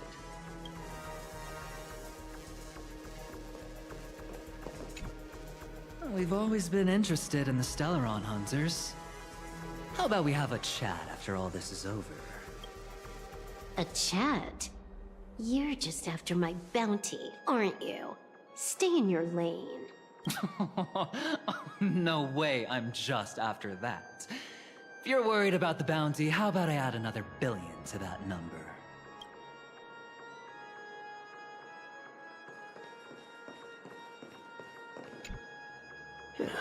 Now that our roles are assigned, let's get to our battlefields and pose a grand finale.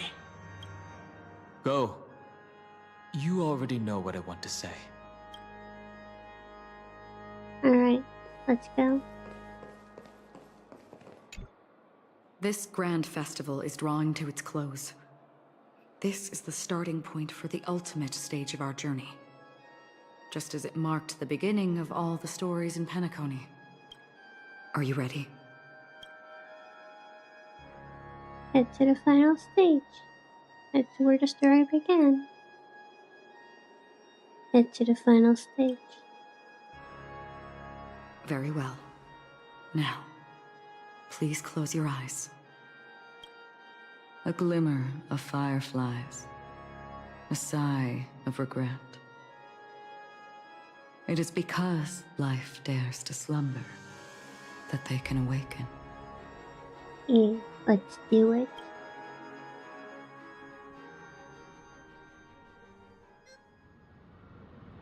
In a spring, the eternal high noon.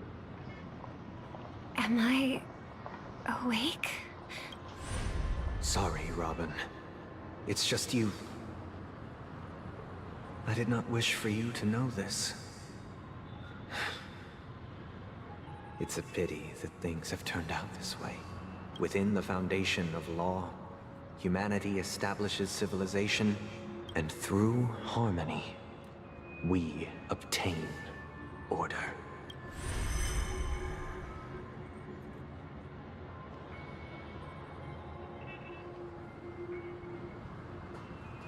My brother. Did you still bring the Order's sweet dream into our paradise? Ow!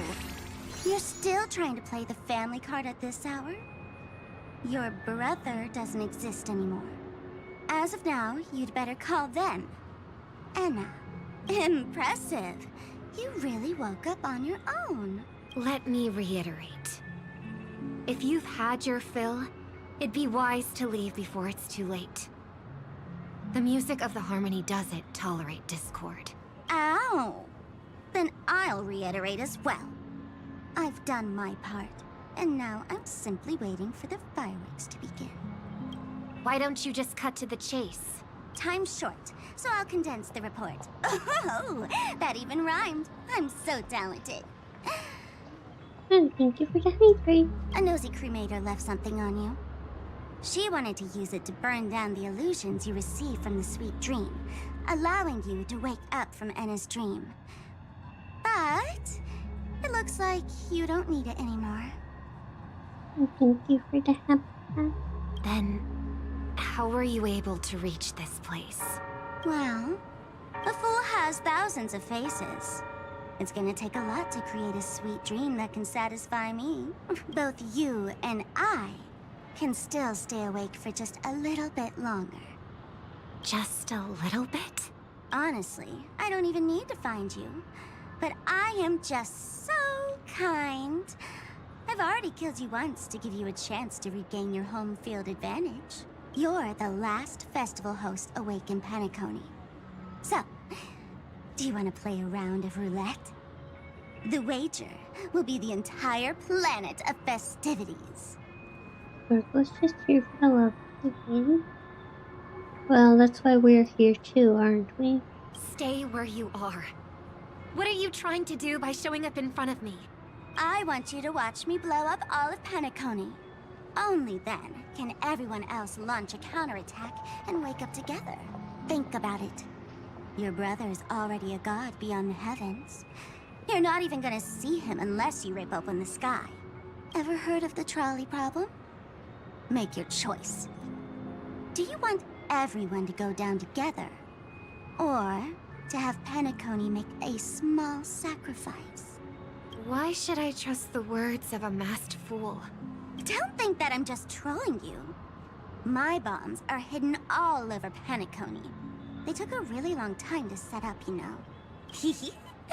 Maybe I should blow up a few to demonstrate how they look? Let me see. Which ones should I choose? Stop. What's gonna happen to the Dreamers? Once the bombs go off? They will all die. Then you know I'd never agree to it. When it's time to make a sacrifice, reality won't be giving you any choices. Or do you want to replay the old joke about the Harmony treating everyone the same? Life is never a joke, fool. There is no such thing as a lesser evil in this world. Evil, just like morality, cannot be measured, nor can it be compared. Isn't that still the Harmony's same old song and dance? But that suits me just fine.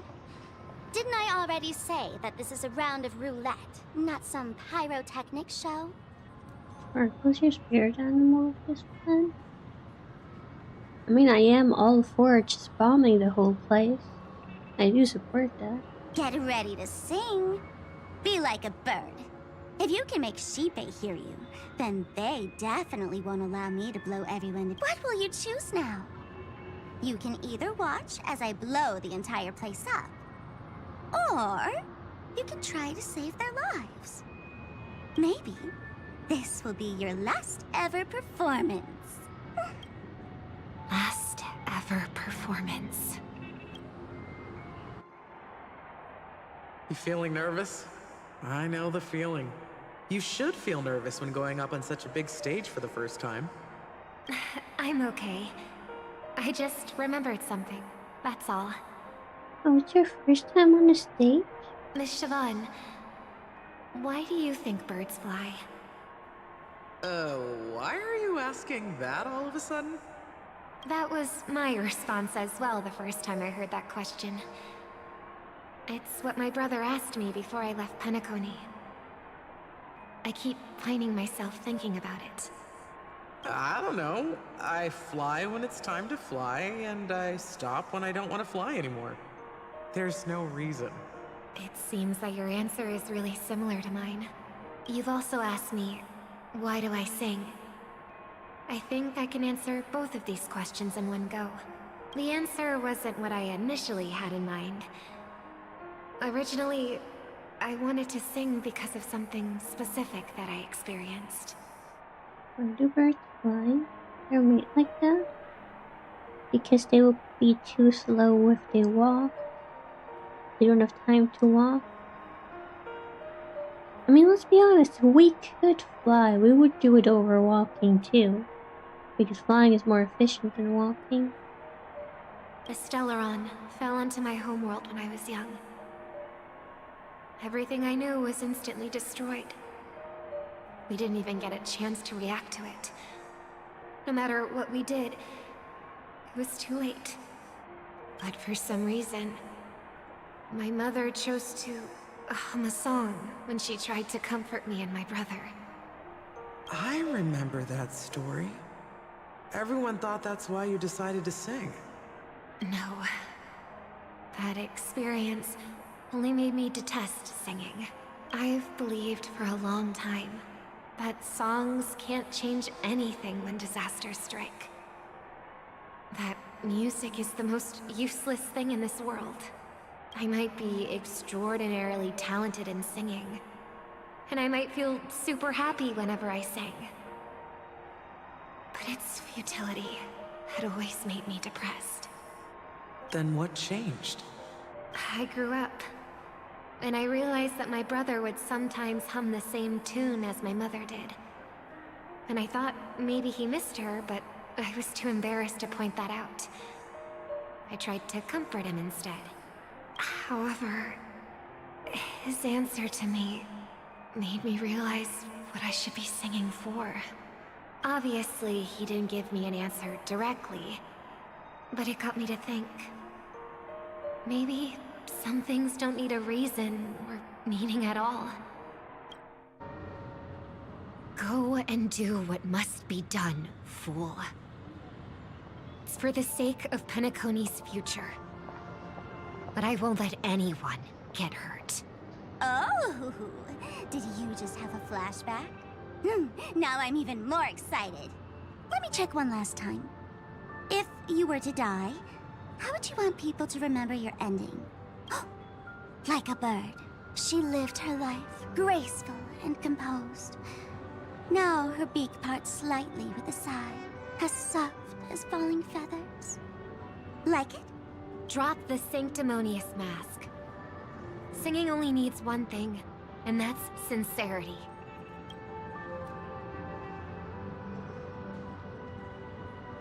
My brother.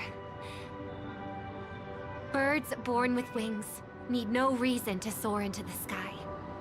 And those forced to fall back to Earth don't need anyone's condescending sympathy. The sky and Earth are each other's proof and aspiration. When a soaring bird looks down below, it discovers that even after falling, life still holds hope to continue. And when a fallen bird looks up to the sky, it discovers that the possibility of soaring once again still exists in this world. Perhaps they'll never truly understand each other. But what people need is an understanding. It's showing a little more compassion for the way others choose to live. And, when necessary, extending a helping hand. Even if you become the only star and prevent everyone from soaring into the sky, they will still be inspired by your radiance, flap their wings with all their might, regardless of whether they've been hurt in their fall. Thus, the Order's sweet dream will eventually fall. Oh, triple-faced god. If I manage to step onto the path of harmony, then please extend your hand and shelter those who believe in you. And if I am a bird destined to fall, doomed to never sing again, then while the sound of me hitting the ground may be my last note for the harmony, it will never be this world's swan song. In the name of the sweet dream, the Charmony Festival now begins!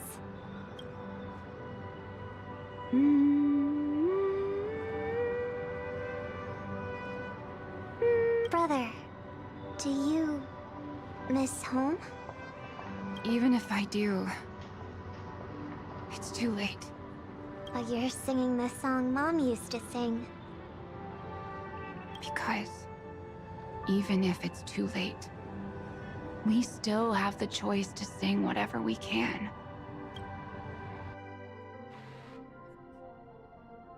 At the same time, the beginning of the story, and also the final Welcome stage. to the horizon of existence. This place is one of the thousands of manifestations belonging to the sleeping and shapeless. And it's also an exit out of the nihility for the awake ones. Let's bid our final farewells here. Remember your name. I'll be waiting for you at the end.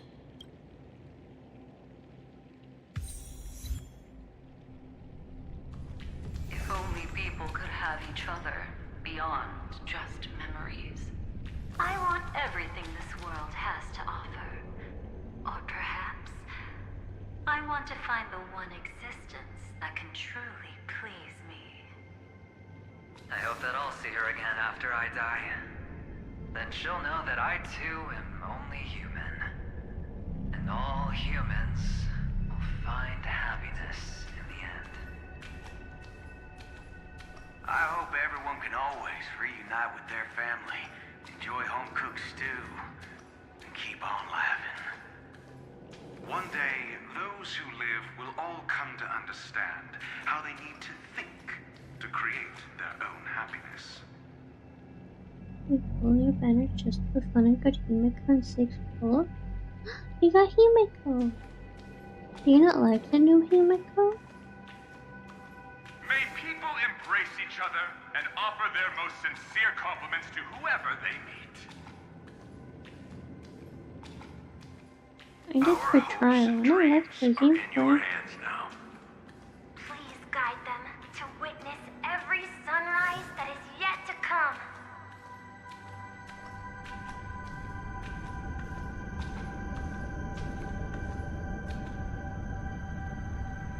Hey, I've read the script. Why are you asking me? What if I fail? Will we wake up? As long as you're not afraid to fall asleep, you'll definitely wake up. You know of a curse of horrible luck? Yeah, but they're so lucky to get her in just 6 floors.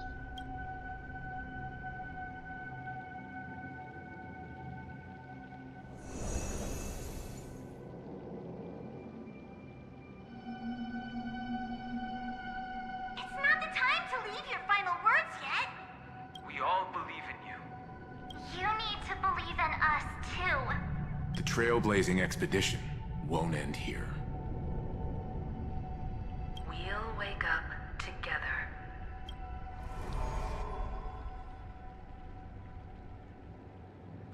Why does life slumber? We don't know the answer yet, but we're about to awaken from this dream. No, we're just waiting for Surrender around the next, which comes next rotation, but your gamble addiction couldn't stop you from just doing 10. I mean, you could still get them. I'm sure you can still get at least one of them, Roxy. Or perhaps such is the answer itself. I hope you will get both of them. Those things were... It's the people who first broke free from the sweet dream. The sleeping and shapeless caught a glimpse of their desires. It was because they held on to these desires that they could dream. It was because these desires were never fulfilled that they could wake up. So, after a wish comes true, people would feel nihilistic? I think that's not entirely true. I wish people could find happiness, but I've been tainted by too much nihilism. Sometimes I can't help but think that the nihility is a proud and terrifying dream. It's brought forth not by gain or loss, but by the severing of roads, or even the loss of desire itself. Fulfilling a wish can certainly make people feel the joy of being alive. But if no new wishes ever surfaced again in people's hearts... then they will gaze upon nihility. That's what the Order's sweet dream is all about. Indeed. Behind the shadow of the nihility, there must exist the most blazing source of light in the world. Just as every life that edges closer to death fervently approaches the end of the nihility, we must pursue that primordial light. I forgot how much they talk, but we're going to be in a boss fight about an hour ago. Yeah, they do talk a lot. Before you go, would you tell me your wish? First, find what I love. Then, fight tooth and nail to keep it from being taken away. Even if I lose everything at the end, I will continue to trailblaze without hesitation. I'm glad. The answer itself doesn't matter. What matters is that you've made a decision. What about your wish? Only a name remains. A person that I was, and now want to become. I love this form of background. Yeah, I like this form too. What about Firefly's wish?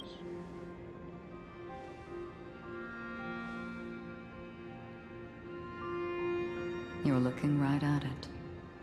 She is a hunter who treads upon the finality, destined to sacrifice her own wishes to defy destiny. But no matter which path you and she walk, death will always be the destined finale and the last reunion. Are you ready? She too was here not long ago. You can witness her resolve through this. Witness how that tiny spark of bug light broke free from the pull of the nihility.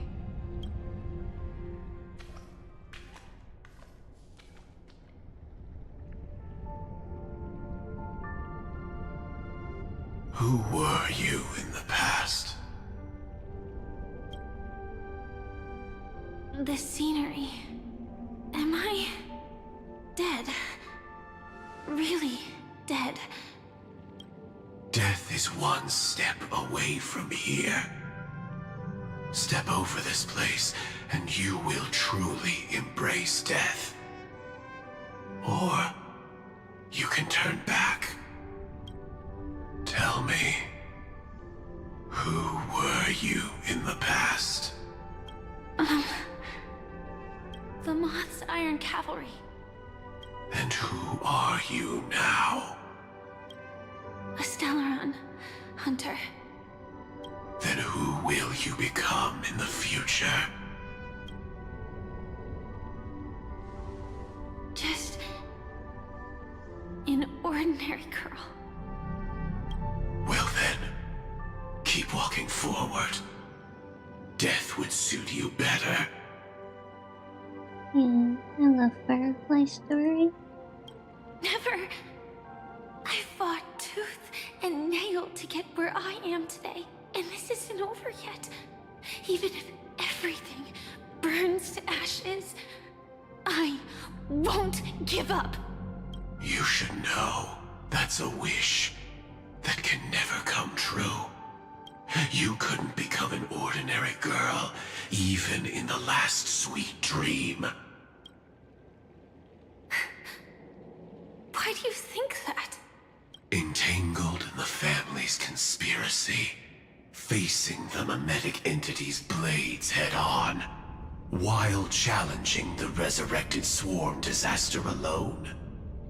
Armed only with the script that can peer into the future.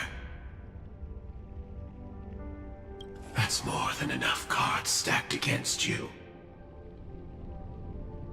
Do you really think that the time you spent with her proved anything? For an ordinary girl, simple happiness shouldn't just be a matter of chance. Yeah, some people are their own worst enemy. But that's what I'm here for. I will be her best friend. And I will support her, no matter what. But who's to say all of this isn't what an ordinary girl would do? What? Perhaps the Dream Master was right. All the past we've left behind has already determined our future.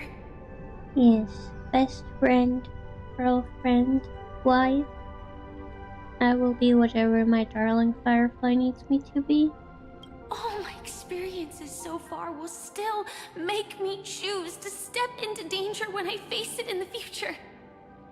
You're about to say I'll be her. No! How could I be this? Look at her! How could you be this girl's enemy? How could you? How could you think that? I will be your best friend. No matter what happens, I will be there for you, because that's what friendship is. And I love you. Of course it went into a wholesome direction. Please, Grover, I'm not you. But you misunderstood my answer. I guess it's my fault too. Always talking about wanting a normal life. As if the past that shaped me is some heavy burden weighing me down. It's not mean, it's the truth.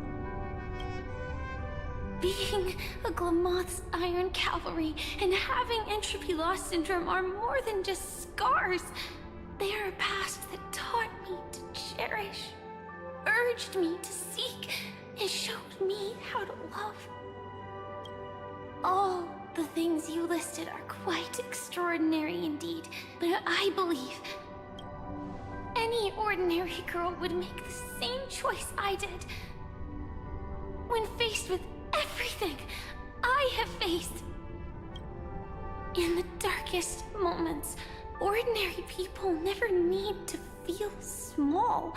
After all, they always discover that they've already become something noble and bright. Indeed, I can't change the outcome or even the process. But I can decide how to view my destiny. This is just an even deeper form of self-deception, compared to actually changing the outcome. Free will is mere self-deception for most people anyway. But as long as I'm not asking others to do the same, there's no shame in it for me. Everyone has their own answers as to why life slumbers. Some will never find their answer. But no one can take away their chance to keep looking for the answer. I won't give up, nor will I blame those who do. All I need to do is return their right to make that choice, and return that right to myself as well. So, I will leave this place together with you.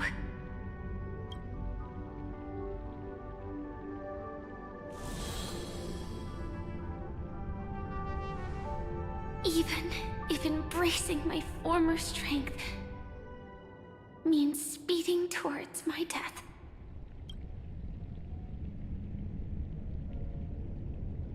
The name I gave myself is Firefly. I used to think I was similar to a firefly, just a fleeting glimmer of light. But later, I realized no one would give themselves an unlucky name. It was also because I thought fireflies were beautiful. Later, someone told me that my eyes don't actually work very well. Otherwise, I would have figured out that those insects aren't beautiful at all. I mean, they are beautiful, if you don't look too close. Beauty, love, all our feelings stem from the flaws we were born with. And that's what makes each of us unique. Yes, the black hole. Yet, I can't help but love these little things. Even though I'm sensitive to cold and can't stand the night wind, I still go stargazing. Even though baking cakes is really troublesome, I'll still keep trying. Because I love giving them to people who matter to me and seeing those people smile. I love going around looking for cute dresses, not to show off to others, but because it makes me feel good. So, I won't mind any flaws anymore. I won't fear any new scars. I'll give it my all to find what I love, and I won't let destiny take them away. So, I really just want to hug her. My poor baby.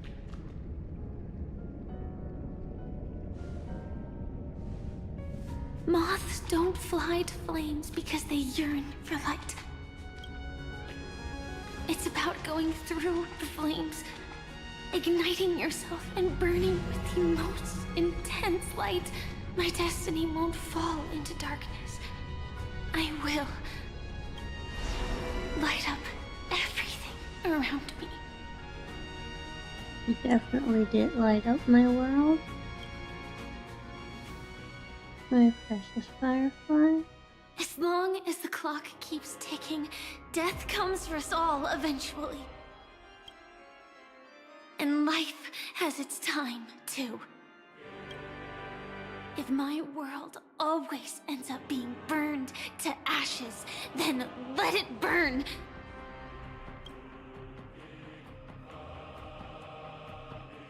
As long as I can keep burning, then wherever I am will be flames, not ashes. Yeah. We'll set the world on fire, and we will never ever let that fire extinguish. Order. Dismember. I will dismember you. Actually, I used to envy you. You wouldn't feel pain, even though you were born to bring disaster.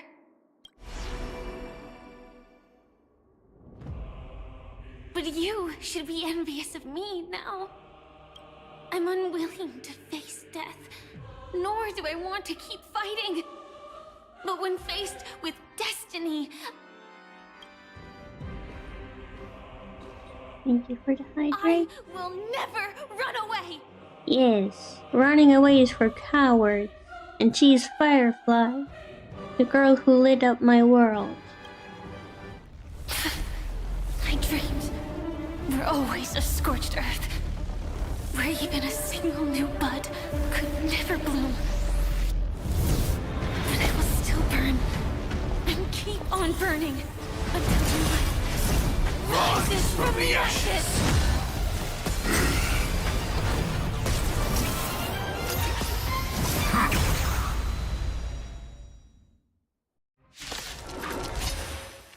If you are the Dream Master's answer, then listen to my reply in his stead. People hold on to hope not because they have never faced inevitable death. It's precisely because we are destined to die. Yes, we're not that scared we of hold on that. to the hope of wanting to change something. We can do it! This is more than accept the seas of pain! Attack detected! Execute. Devour. And now. How's this take?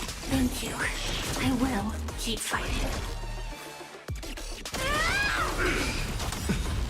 Preparing to feed.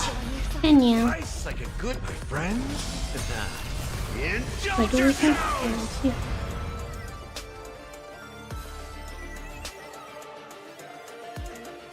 Wait, is she? No, she's supposed to be Harmony, not Remember. I remember. Shut up! I'm talking. I'll catch my breath for a while. I did do Evernight's team for some daily stuff, and I did use Remembrance main character for Evernight's team. Maybe that's why she switched. But I thought she was saved in the team as the Harmony main character. I didn't know it would change her if I changed her for a different team.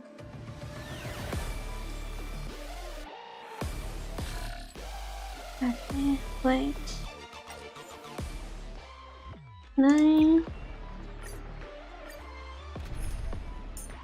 Can I quickly change you? I'm sorry, I did not realize we have the wrong path. No, come back! Where do you go? Where do you go? If you are the Here we Dream go. Master's answer, then listen to my Unfortunately reply not. in his stead. I have to switch them back People every hold on to time. hope not because they have never I faced thought it inevitable saved death. them like in my... I can't look at them right now, but like in my, like those team thingies that you can place, I thought there it saved them. Precisely because we are destined to die. That we hold on to the hope of wanting to change something. Like fun till everything burns to ashes! If I did something to like remember it. Yeah, that's a pain. Take your positions. But yes, it's because of Evernight that we have the wrong path. Attack detected. Devour. Step up, let's see ya. How's this take? Thank you. I will keep fighting. Yes, we will keep fighting. Preparing to feed. Now run, Mace dead. Friends? Okay. Indulge yourselves!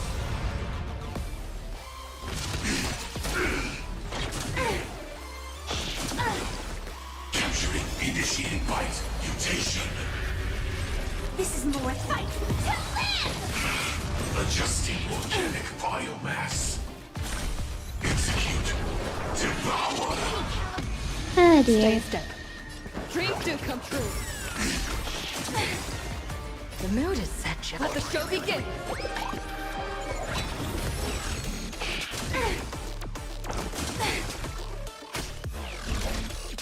Set the seas of Order disassembled. Ah dear. For another beating?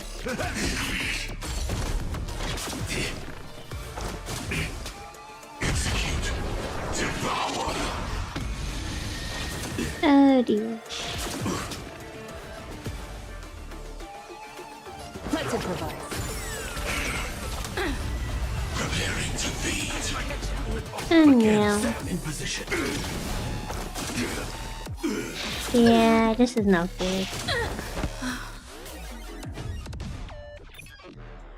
Okay, let's try this again. I didn't do anything. I didn't change anything. Then listen to my reply Hello, instead. Mark. Hello, Lava. This is such a bad time for you guys to join. They have never faced inevitable death. But hello, welcome to stream. We are destined to die. I did totally not switch to casual mode because I'm too bad. Need to kill the bugs to get this far down.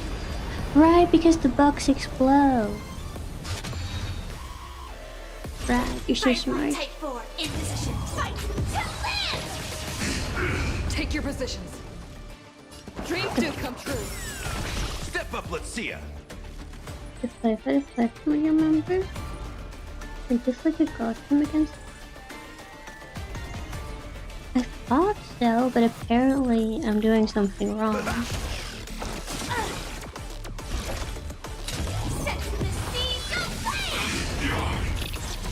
Okay, we got the first bug to explode.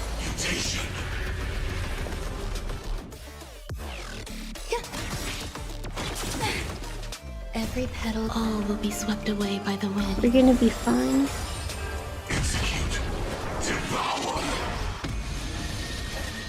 Everything is gonna be okay.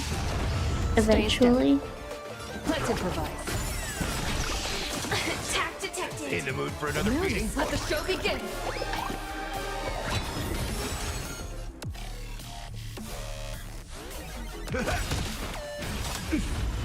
Nice, like my friends. Can you show clarifying for the facility one? I think this is my own firefly. I didn't check before, but I thought it was my own. Did you think your own is stronger? I didn't check for when we did the team thing. Maybe it's the story firefly. But we're gonna be fine. We're gonna manage either way. Take your positions. Dreams do come true. Make the story right. It's a story. I have to. I thought I had my own. I'm sorry, I didn't realize it said it there. Wow. Step up, let's see ya. I would come up with an excuse, but I don't have one. I'm just blind. Set in position. Stay in step. Until everything burns to ashes. Fight to live. Okay, we got rid of the bugs. Remember to eat friendly well. Each round, please go. Okay. In the mood for another beating? Every petal, all will be swept away by the wind. Let's improvise. The mood is let the show begin. Fight to live. Eternal. Step up, Okay, but we are doing okay now. Like my friends? Indulge yourself! Yeah, there we go.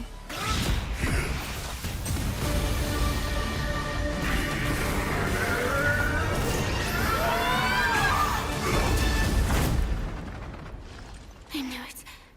everything's far from over. If embracing fate is also a form of resistance, Then this time...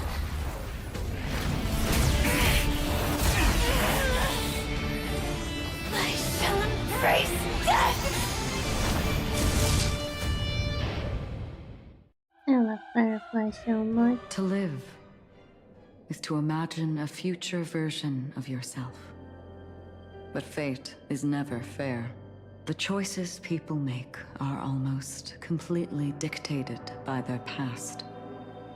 No matter how much they try to move forward, there's no guarantee they'll see the future they've imagined.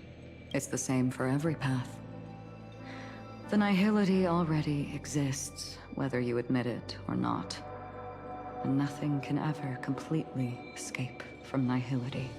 Most paths make people believe that this world is good.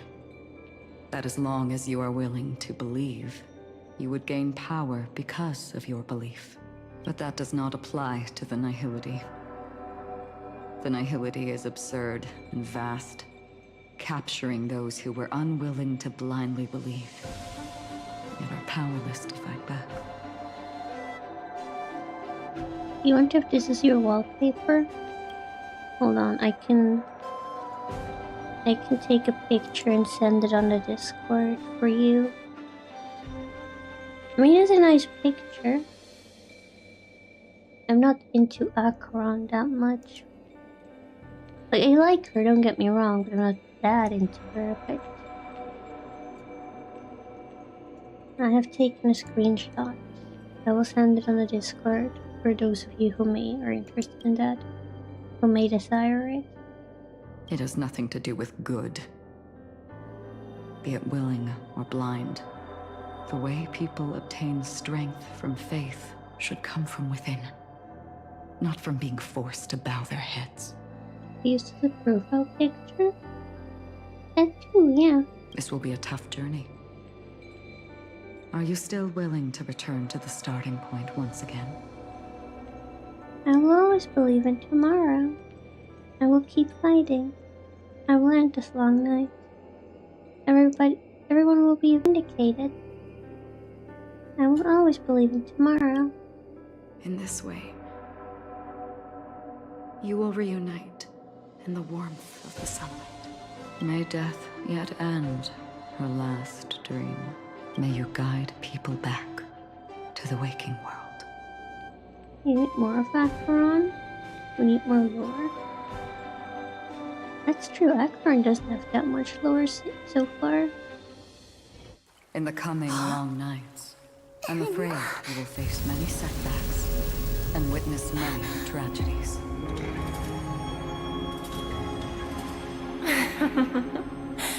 I come to greet, I come to wine, I come to claim.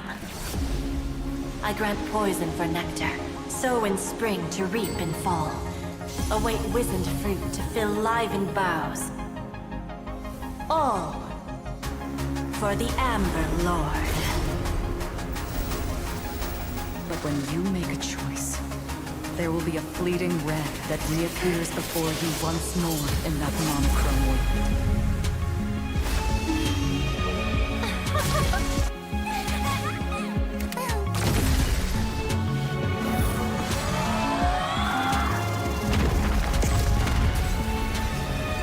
What you must do now is ponder its significance, and then return to the waking world.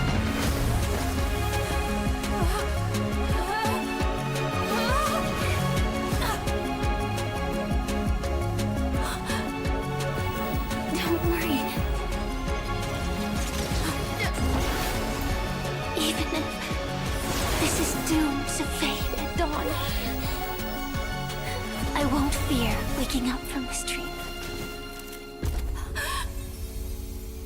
Go. Take back the right to trailblaze. For them, and for me. That's where we will all find our answers.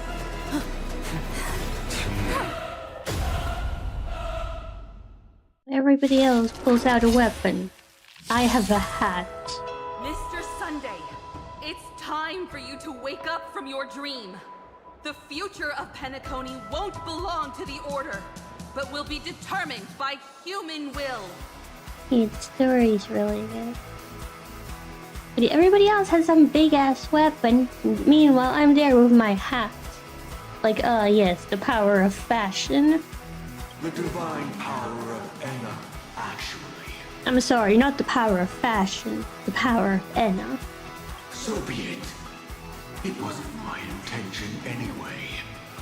Let us discern in human form the final conclusion.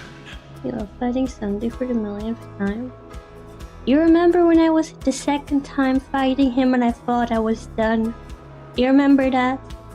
Good times. Did the gods create this world?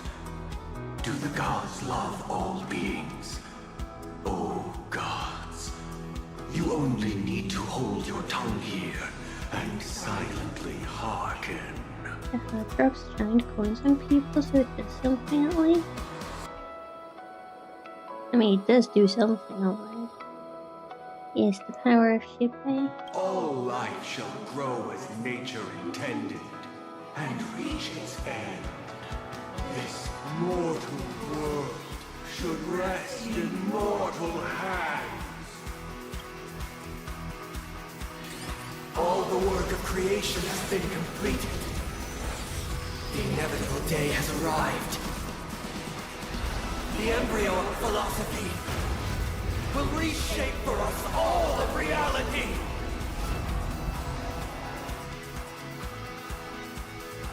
Oh dear.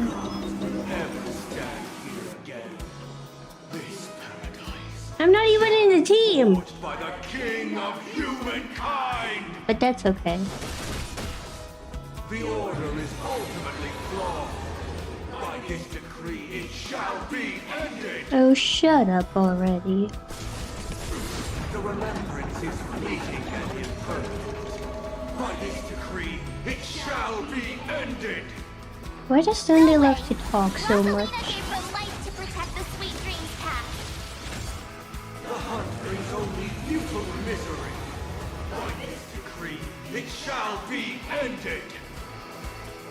Tiernan Bullet still protects the Sweet Dreams presence! The nihility leaves no light unextinguished. By this decree, it shall be ended. But the will of the Watchmaker will never be worn away. The Trailblazer attempts the impossible. By this decree, it shall be ended. Even so, Mikhail still believed in tomorrow. With this perfect melody I command, recreate paradise anew. Robin, is that you singing? Now, it's time to become the new Watchmaker. Standing still never brings happiness. Come on. Let's set the compass needle for the 12 hours. Is he anything all kinds of it? Hell yeah. Only by blazing a trail forward can we set time in motion and give it meaning. Only after the Sweet Dream ends will tomorrow come. People will keep moving forward, discovering countless new wonders. Tomorrow, people will know that the world will still welcome countless marvels worth fighting for. What does it say to the moon? A stagnant sweet dream can't imprison our desires. May this journey lead us starward! Yeah, hit him with a train! That was the only part I liked about the boss fight. We just hit him with an entire train. So, why does life slumber? Because someday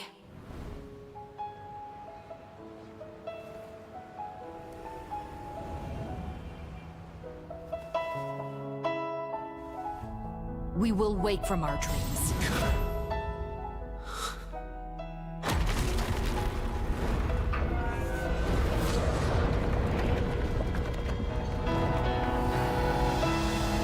The night is still too short.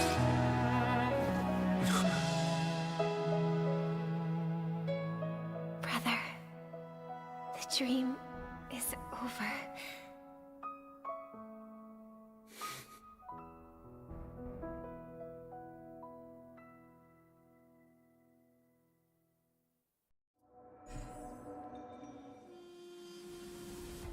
Are we done? I think we're done.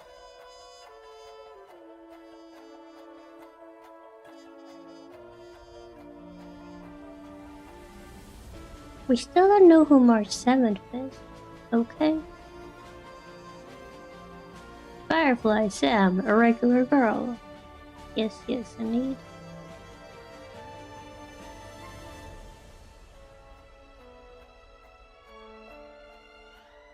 is the Dahlia only an extra? Wasn't she like the main person of this whole thing? Of this whole quest? And could you believe it's not even just a part of the story yet? It's time for this dream to end. Of course it's gonna get sad. There's Honkai Star Rail. It's not over yet. What happened next? So why did I forget? Destiny won't let me give you the answer.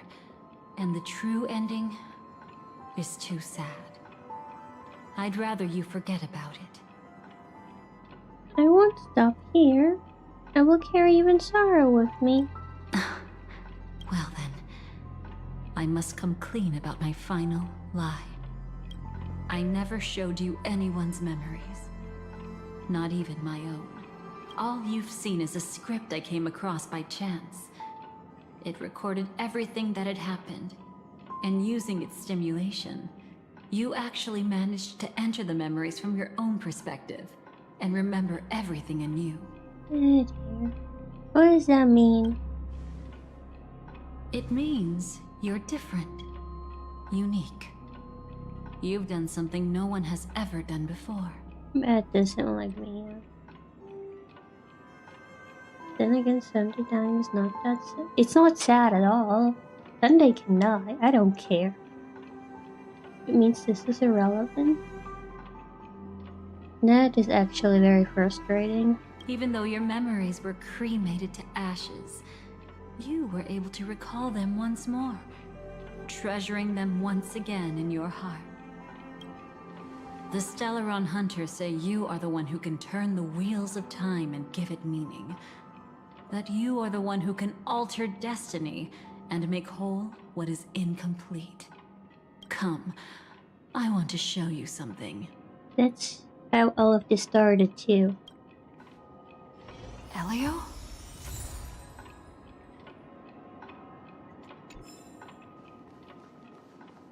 Come, I want to show you something.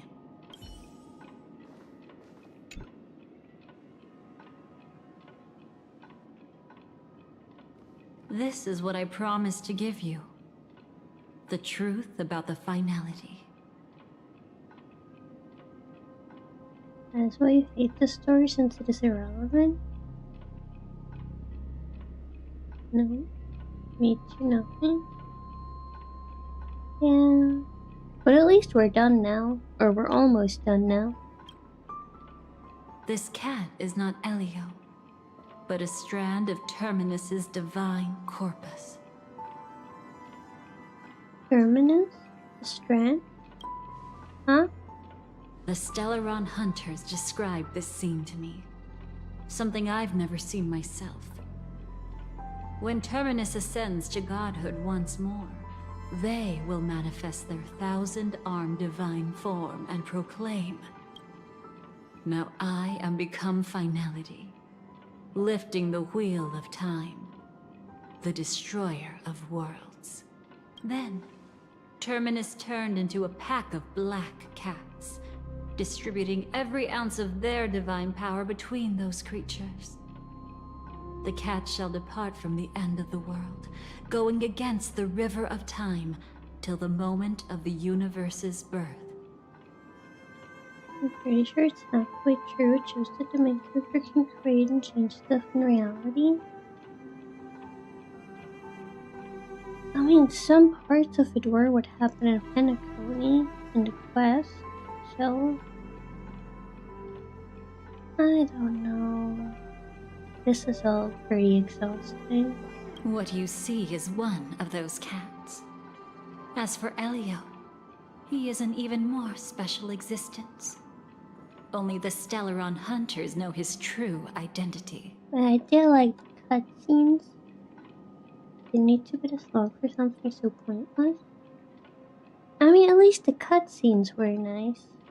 You gotta look at the positive. Because you're not getting those hours back that you spent on this. So at least be happy that we got those cutscenes. With the power of finality or something. Apparently, but How is that relevant? That's the question. What's the cat doing here? What connection do I have with the cat? It will tell you the truth regarding the ending you haven't yet remembered. But you must be prepared. What really happened is that Firefly didn't meet with anyone between the fall of the Great Septimus and when she left Penacony. Not even you. I never met her? Yes, I'll give you a quick treat. What do you mean I never met her? She knew how tragic her third death would be. So she only dared to watch you from afar and hid on her lonesome when she was about to fade away.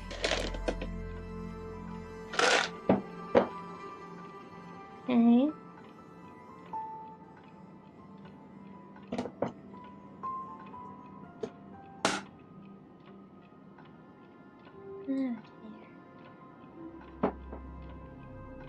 But even sad memories are precious. If you can accept farewells with grace, then you'll gain the strength to create reunions. It means you never met her for her final death? That's so sad, though. You shouldn't have to be all alone. When you bid farewell to loved ones, you should cry while they can still hear you. That's the only way they'll know just how many people love them. I will find everything that was lost. I will prove that they existed. Let's begin. You know, I often wonder if everything I'm doing right now is just a whimsical gift from destiny. That I haven't really decided anything, but merely being tossed around at its mercy. But right now, I don't care. Because my joy is real. My sorrow is real. And you will be the same. Remember, if you have regrets that must be mended, then shout with all your might from the depths of your heart. Let it be passed to the end of time, and make Terminus, who is about to set off, hear your call. The fact that you can see this black cat means Terminus is in the process of passing by you. The power of only one black cat cannot change much, but your past is Terminus's future. If it remembers your voice and decides to change something in its own future, your past will change accordingly. Perhaps it is because the world is destined to shatter that an ordinary girl can obtain the bouquet she yearns for.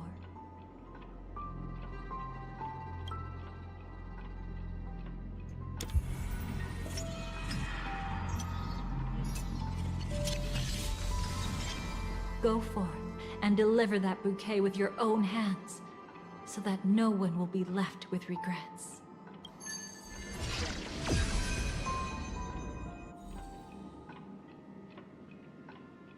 I hope we'll meet again. The only one who could ever please me. Father, destruction is not just a single glorious moment. And the same applies to destiny and memories.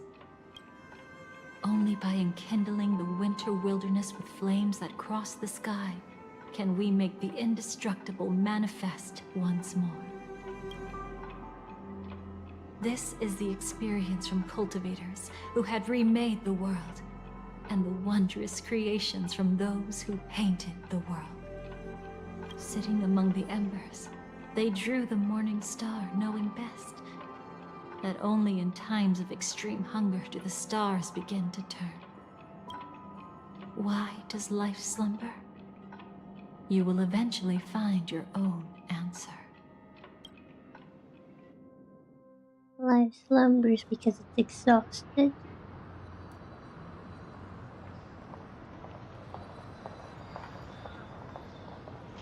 Then, let's go reclaim everything that was forgotten.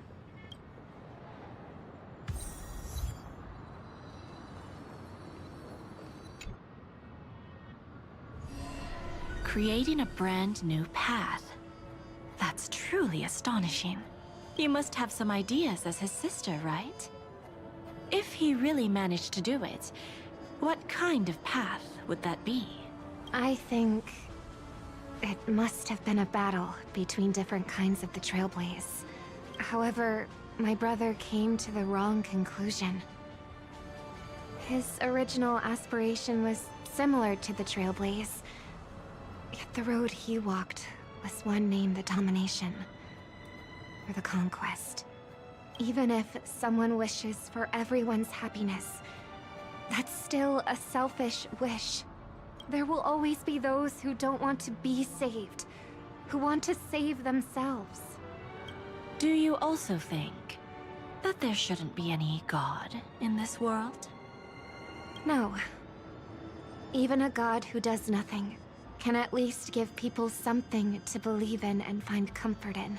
But this world definitely no longer needs a king of humankind.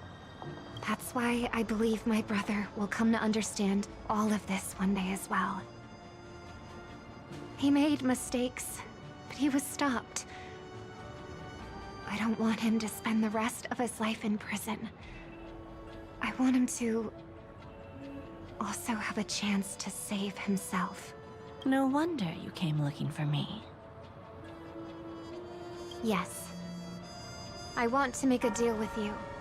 And after that, we'll talk about what position Penacony will hold before the IPC.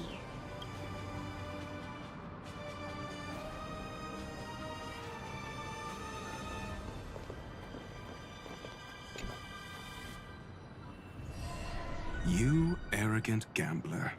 I've already seen through your tricks. What problem do you have with gambling? I like gambling. Oh, do tell me what you figured out. When sailing through storms, drunkards always beg for mercy from destiny. So? So, they all died. Destiny loves to watch them crash onto the reefs. A fool deserves a fool's end. I feel like I need to read between the lines here, Professor. But you know I'm not that well read. You're not lucky at all. You chose to forever remain sober, never becoming a drunkard. Let's make an actual bet then. It's the perfect day for a few drinks. Once I'm actually drunk, you'll see just how wrong you are. But I don't even care about the outcome. In this world, what could be more precious than possibilities?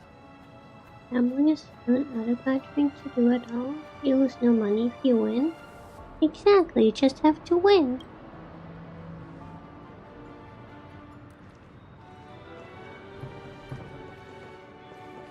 I wanted to get in their way.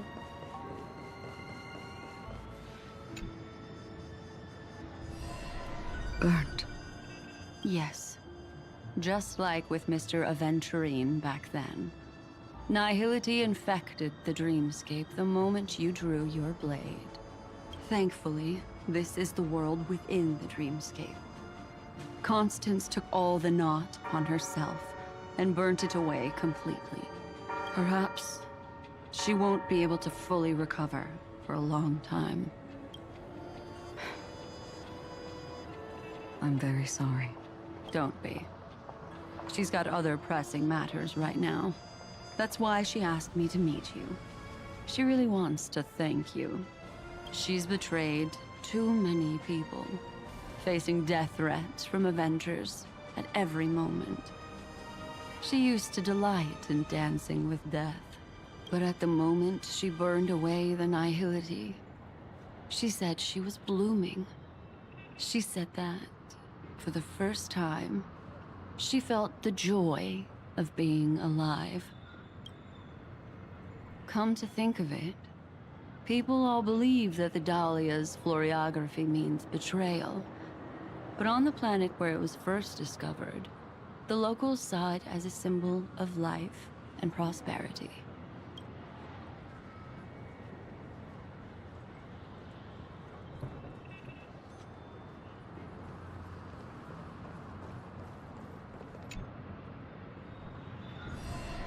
So, You still don't want me to join? That's Elio's decision. He saw my future? In all possible futures where you join the Stellaron Hunters, you will ultimately choose betrayal. You shall become a Lord Ravager named Ephemera, poised to destroy the Remembrance. Those were Elio's exact words. And your payment. Payment? After everything is over, we want you to burn some of her memories. May I know why? She can't head to the next stop with these memories. It would draw the Destruction's attention to her too early, and she'd die there. I can do that. But I'll give the memories back to her sooner or later. In my own way. So she took my memories before I went to Emphorius. And now that Emphorius is over, she gave them back. Whether you try to stop me or not. No one will stop you. It is already written in the script. It will be a new beginning. The 4 apocalypses will converge towards the destruction because of it, while the cosmos will join hands to overcome that annihilation.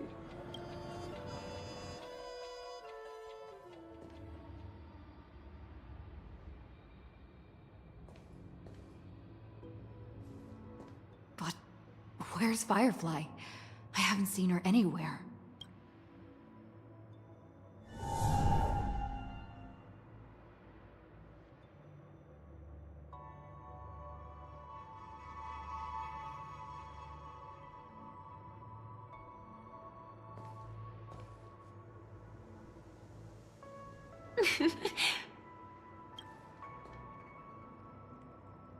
I found you, Firefly. I'm here to see your dream crew with you. How did you know I was here? How are you feeling? I've been waiting for you to come find me. Sorry. I wasn't trying to avoid you. But I have my own reasons. Can you just let me stay here by myself? No. I know this was a promise. Alright, let's say our goodbyes here.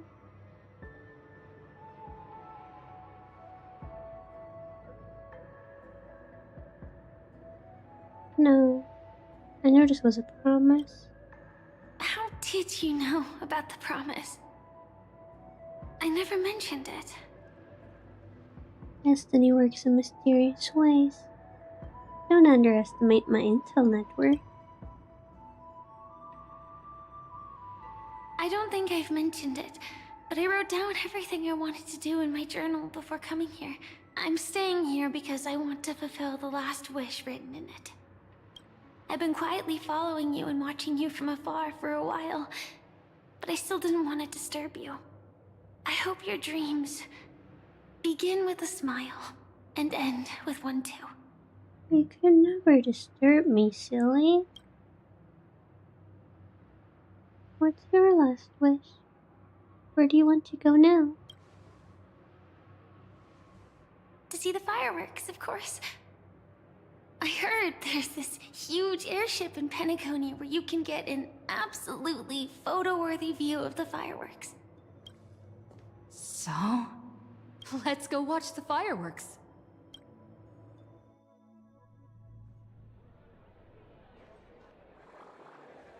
It really is the perfect spot. You've got great taste. I have a knack for finding beautiful things. You don't get it. I've got a quest marker. Either way, thank you. Looks like it hasn't started yet. Let's sit for a while. I told her I have quest markers. She's like, oh yeah, she's just being silly. Anyway, moving on.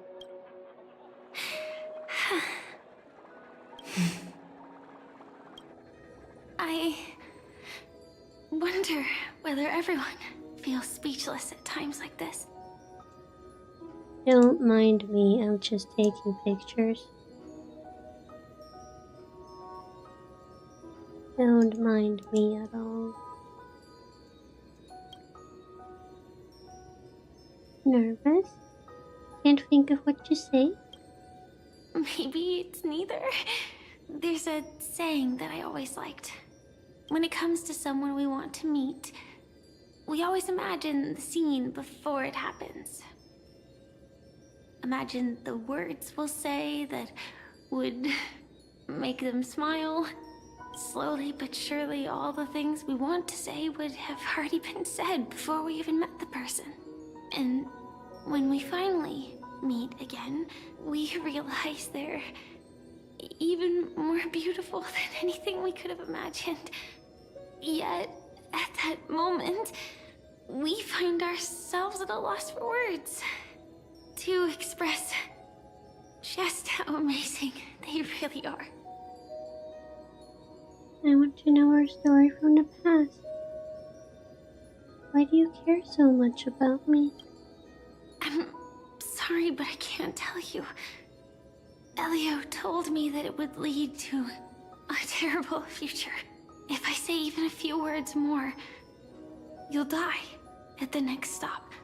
All I can tell you is why our paths crossed again.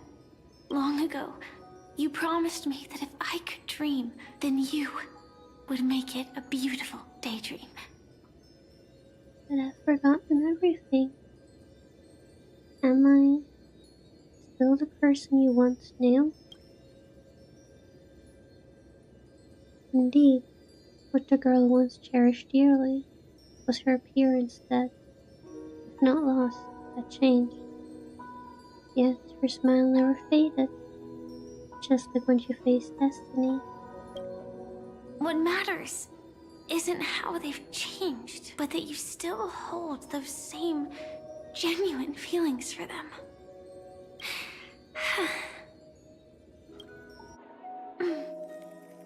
I'm sorry. Are you okay? Entropy loss syndrome? Yeah. Actually, I still haven't experienced one of the 3 deaths written in the script. Which one? But that's why you've been keeping to yourself. I only realized it after Anna's dream dissipated. I've made a mistake. Being sent to the Dream Flux Reef by death could hardly be called a death at all. That would have been way too easy. As for the true 3 deaths, the first one, I have known its true form for a long time. I can't dream. After I woke up, I would never dream again. In other words, the me that exists in this dream would completely cease to exist. The second time, I was killed by the swarm disaster. I activated my true power and came back from death. But that power would inevitably lead me to the 3rd death. My symptoms would accelerate uncontrollably until I die of entropy loss. The dreamscape had already started merging with reality when we arrived in Penacony. I thought I was dreaming, but I was actually also living in waking reality. It was causing my entropy loss syndrome to worsen. But don't worry. I asked Silverwolf about it, and she said things won't get that serious in real life. Let's not talk about this anymore. I just don't want to see you looking sad. This is our most beautiful daydream. And we should see it through with smiles on our faces. After all, we never know when we will use up all the moments we have with someone across all space and time. Hey, could you close your eyes? If this is my only chance to dream, then I want you to see the best version of me. As we near the end, let me indulge in a bit of perfectionism. Just like what I used to do. Let's close our eyes and imagine ourselves being together. Even if you can't see me, you'll still know that we've never been far apart. Don't you dare sneak away. I won't. I promise to stay as long as I can. Alright then.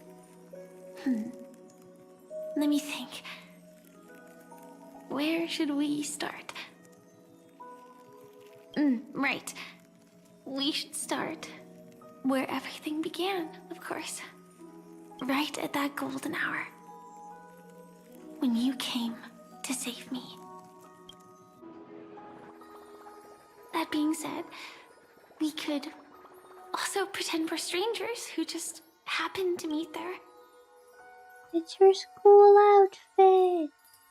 And look at those keychains. This is so cute. I love it. I love it so much. This is so pretty.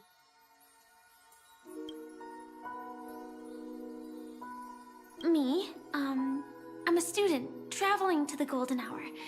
And it'd be nice if I had a bit more pocket money. Oh, and when I show up there, I should dress up a little fancier. And you're a student too. But you came here from a really, really distant planet. Completely unfamiliar with your surroundings. Then, a bunch of mean-looking thugs jumped out, trying to pick on you. We're turning this into a slice of life anime. When that happens, I'll step up to the plate. Yeah.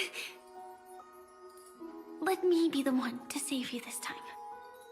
It is too cute.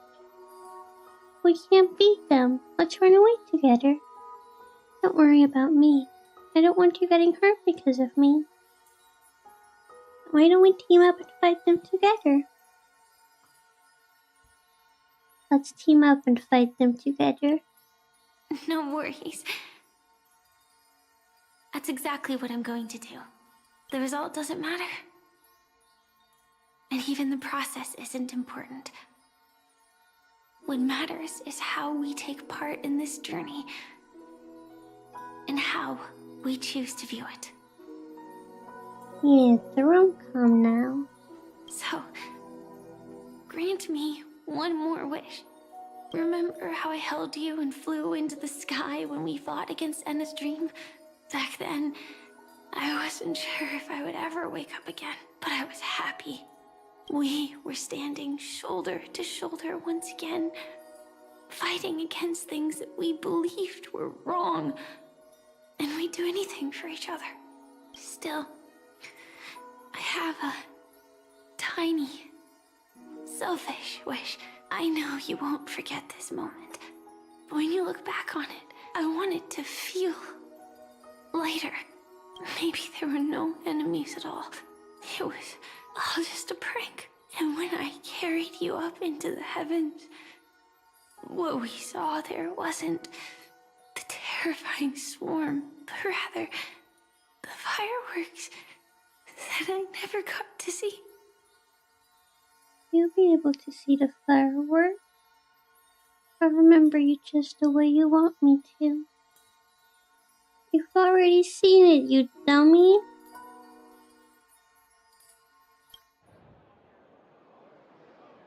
Firefly? I'm gonna open my eyes. Firefly?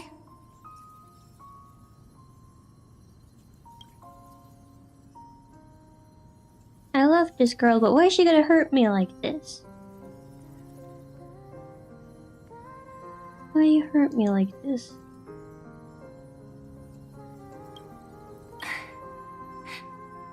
Elio said we're destined to head to different finalities, that we can't have a future.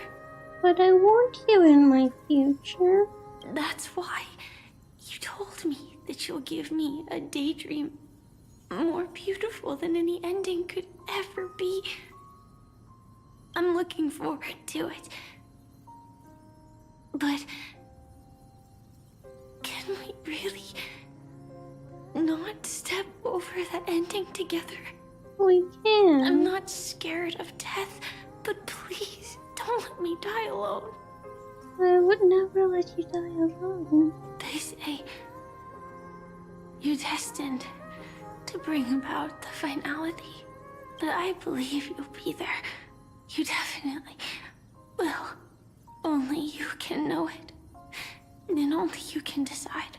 This cosmos certainly doesn't exist solely for you. Nor does it flow only under your gaze. But it's forever waiting for you to save it. Those afflicted with the entropy loss syndrome will experience an irreversible chronic dissolution of their physical form, gradually fading away. You can still run, jump, and talk with others. Everything seems normal, except you're always just a little slower than everyone else. Until the outlines of yourself and the entire world blur into obscurity, you can no longer distinguish reality from dreams, for both have become equally fractured. He's nearing the end stage of the entropy loss, her mind already splintered first.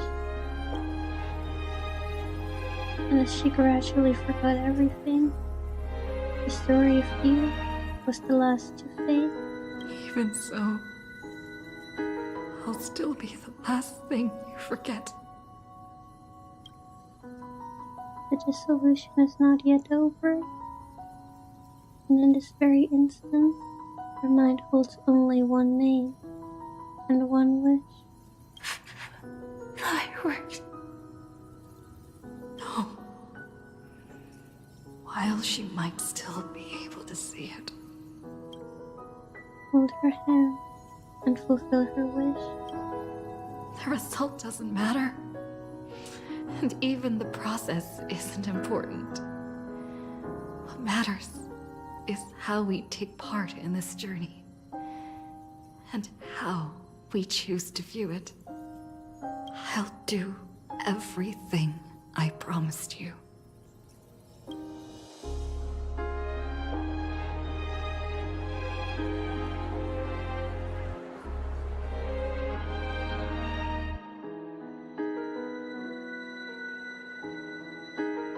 However, Firefly's eyes never moved again.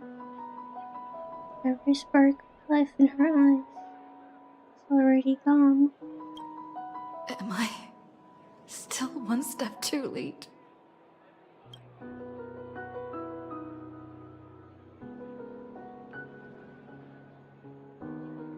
It is too late. You would rather remember her in the way she wished, and in your mind, the ending would be a happy one. Why they hurt me like this? Haven't I suffered enough? It's not fair. Thank you for the hug.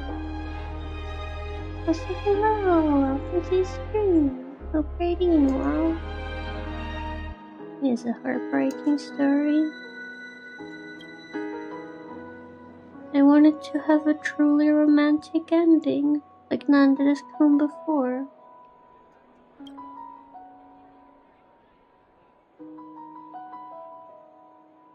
Her last wish will never be fulfilled. But when she looks back on this day, she will always discover one regret that can never be mended. Why?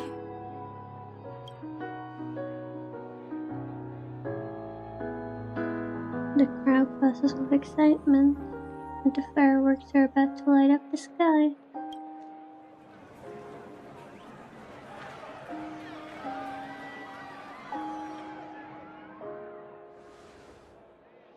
But Firefly can't see it anymore.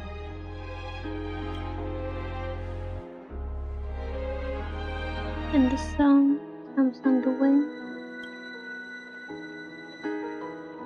Will she be clearer because she's gone forever? The bouquet you gave me and the sound of its petals falling keep me awake always.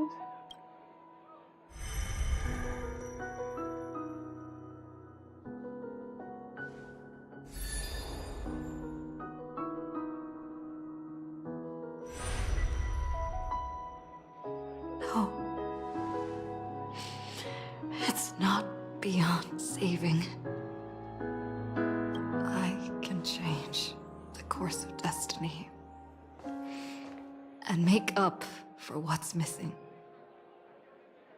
If the world has set an endpoint for our destiny, then at the very least, it owes Firefly the bouquet she wanted. The voice at your ears blur, then fades into silence. You recall the fireworks in your memory, where Firefly caught you as you fell from the sky and carried you into the heavens. At that moment, the words she spoke left a perfect footnote for the story, one belonging to her and to everyone under the night sky. And you know that this footnote no longer exists. The power of finality is turning back time, and the girl's final regret is within sight.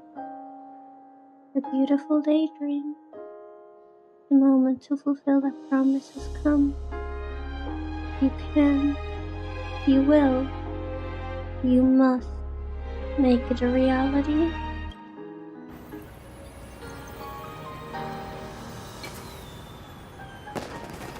You see, everything is possible in this land of the dreams. We each came here with our own goals and realized them in unimaginable ways. Whether the outcome was sweet and dreamlike, or bitter and real, it is still the answer we longed for. So, why do people choose to sleep? I think it's as you said.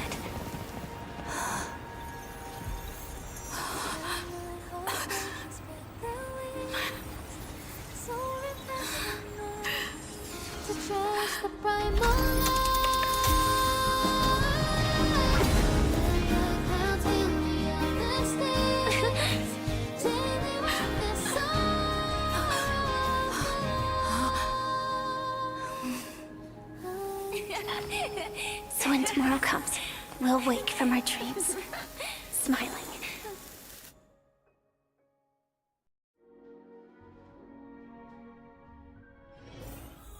I can't smile after this. How could I possibly ever smile after this? Dreams curt and calm. A photo taken at an unknown time, but the reality of its touch is undeniable. In the past, the scene truly came to pass, leaving behind proof of its transpiration. Though few are aware, a young girl will smile when she recalls a beautiful dream she once had. Dreamer is also the dream maker. Dream maker is also the dreamer. Only by offering up one's past can the most beautiful dreams be woven. People will not lose themselves within them, unwilling to awaken. In their beautiful dreams, they will regain the courage to face the future, and then walk toward tomorrow.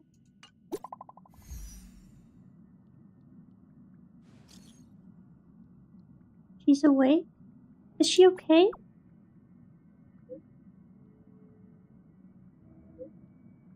That was her first question too, asking if you were okay. She's fine for now. She was like this when Kafka brought her back. She always ends up fainting, can't even operate her mech.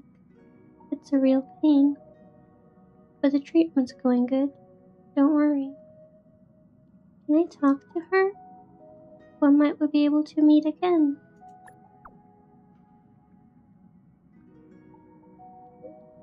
Don't know. The script didn't give any details. Oh, wait, no. It did. I just don't get it. It says you need to wait till you face yourself.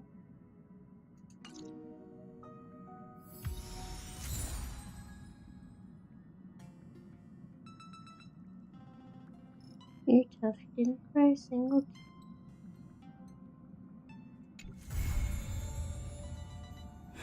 I am crying internally. It just...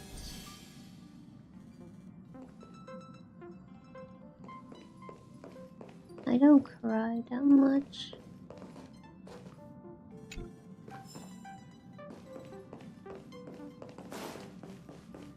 But it is heartbreaking.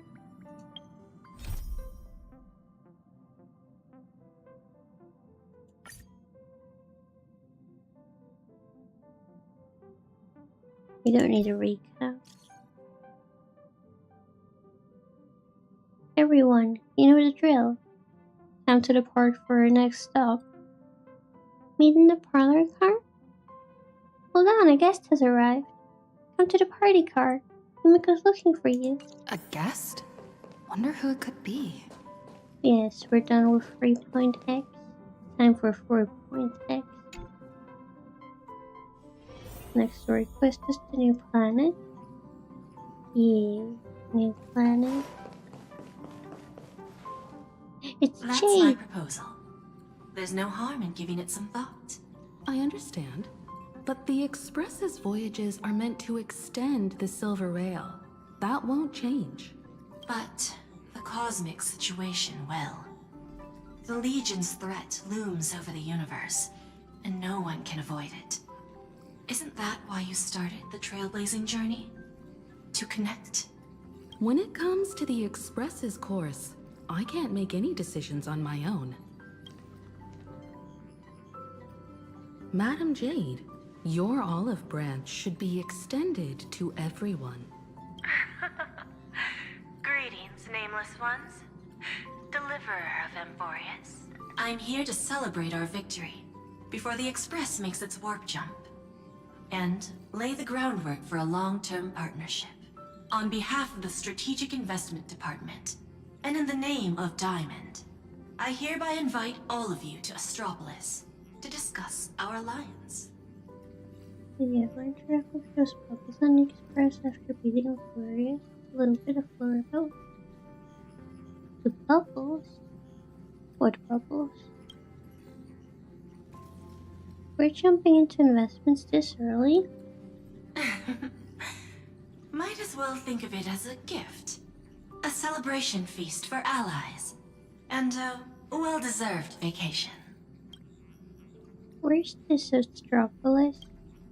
It's the crown jewel of Epsilon. Headquarters of Interastral Peace Entertainment. It might not quite match Penacony in terms of glitz and glamour. But in the eyes of IPC folks, it's the ultimate vacation spot. Our alliance?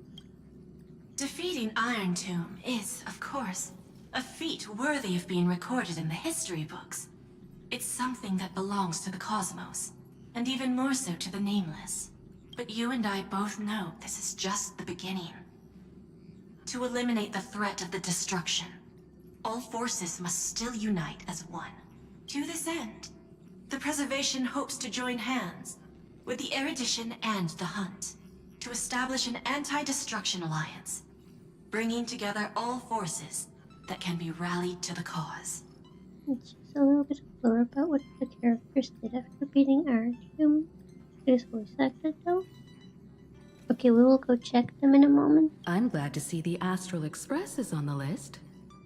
You're being too modest. You're heroes who defeated a Lord Ravager, and therefore the most brilliant emblem on this banner. I believe the Trailblaze would make a strong candidate for leadership. I'm truly flattered. Consider our vote as a show of sincerity from the 10 Stonehearts. So, May I have the honor of expecting your presence? Every stop the Express makes is decided by all passengers together. Madam Jade, please, give us some time. Of course. Then I shall wait with anticipation.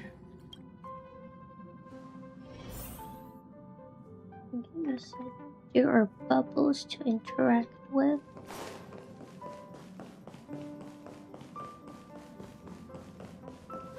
Where are those bubbles that we can interact with? Were they in the other car?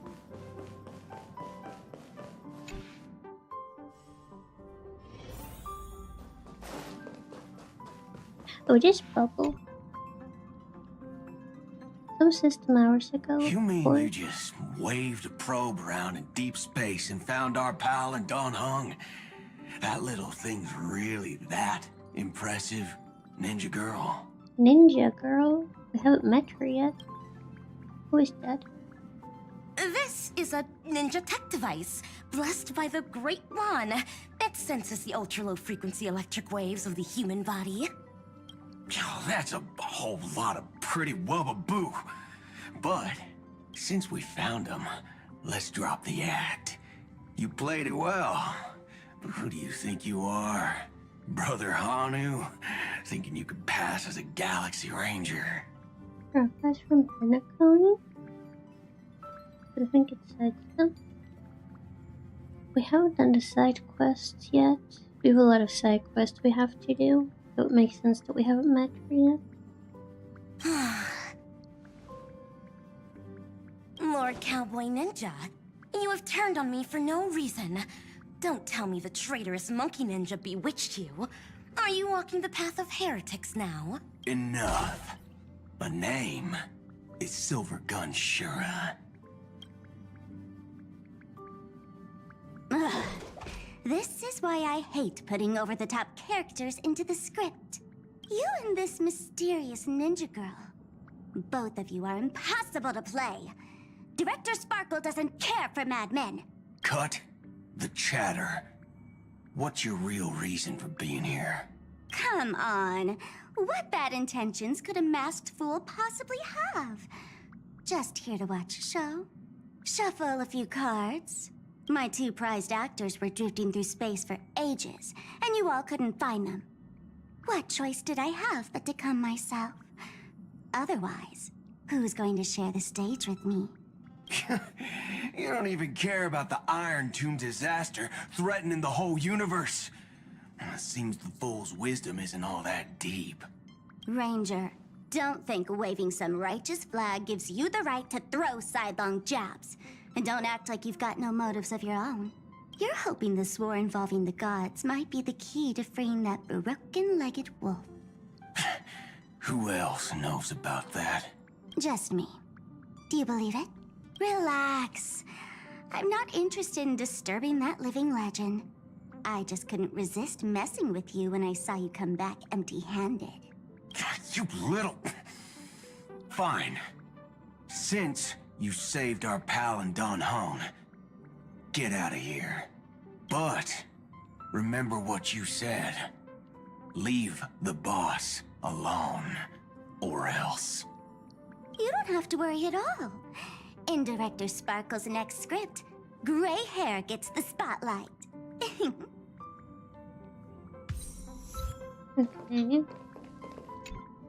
Let's skip the formalities about how the Express crew led the formation of the Cosmic Alliance and saved civilization from the destruction.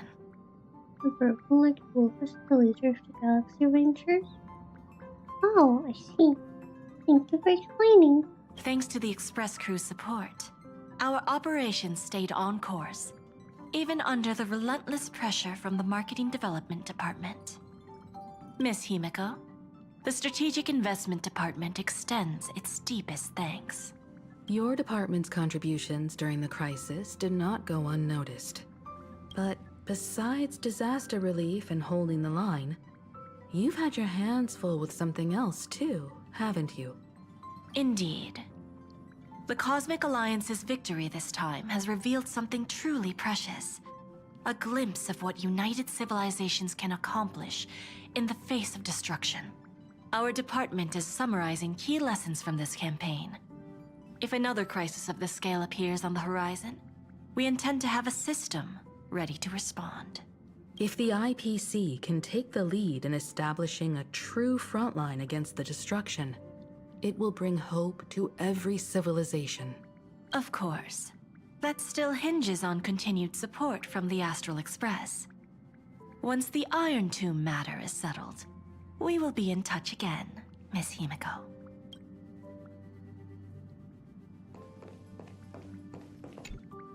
General Jing Yuan, it's been too long. Did Miss Fuxuan return safely? Well, she almost had a near-death experience this time. The Omniscia foresaw Iron Tomb's obliterating strike. It also told me there was no avoiding it, no surviving it. Yet in that exact moment, the Seer strategist sent a message. The empty fortune has cracked open, and fate can now be decided. Then we lost contact. Alas, always so cryptic. Your brilliant senior soarer never says anything plainly. Left me pacing all night. Stop lying, General. No need to be upset, Master Diviner. Cryptic talk comes with the territory of being a general. The soldiers of the Xianzhou stood firm in this battle amidst overwhelming odds. Their courage and sacrifice deserve recognition. And it just so happens that the golden blood of ruin the Alliance needs is in the Nameless's hands. It was taken by the hero Kazlana of Amphorius at the cost of his life, directly from Nanook themselves. Though Kazlana is no longer part of this world, that kid can still reach a fragment of his memory.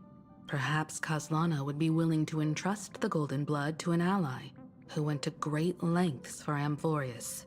In that case, very well. On behalf of the Xianzhou Alliance, I offer our deepest respect to the world of Amphorius and her brave, noble heroes. To strike an eon as a mortal, even for but a fleeting instant, this deed alone deserves to be etched into the stars and remembered forever.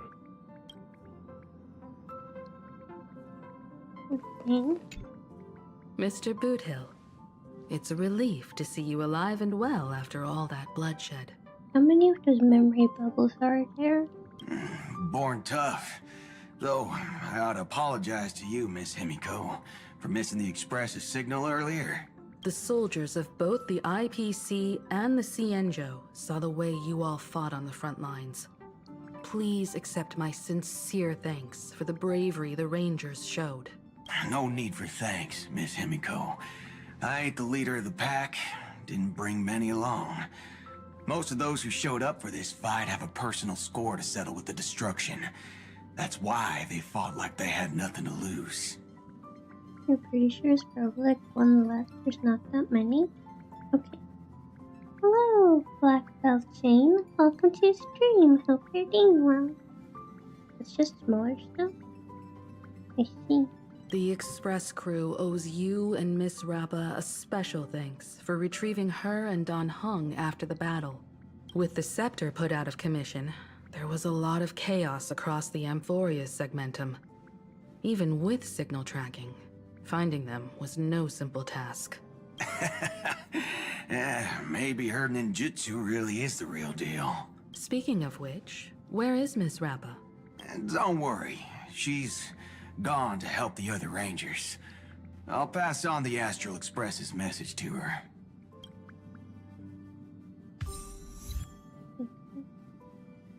Wait, was that the last one? Seems like it was the last one. Okay.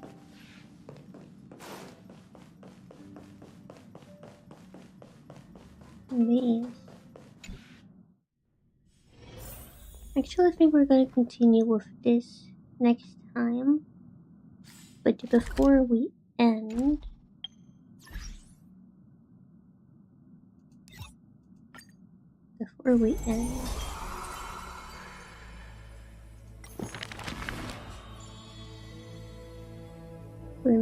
wanna listen to another story, since we need to finish those two, let's save the start of the planet for next time.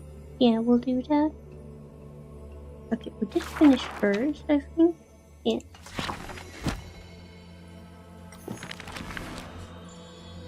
So it's only those that say new that we haven't finished, but we did finish Sarini too. Okay. We did not yet start those stories.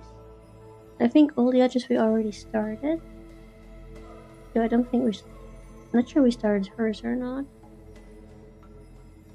Okay, which one do we take? Which one do we take? Let's probably finish one of the ones we already started. Let's go with Pasteurize. They're all long. Yes, but at least this one we already started. And we have to listen to all of them eventually, so we're just gonna do one.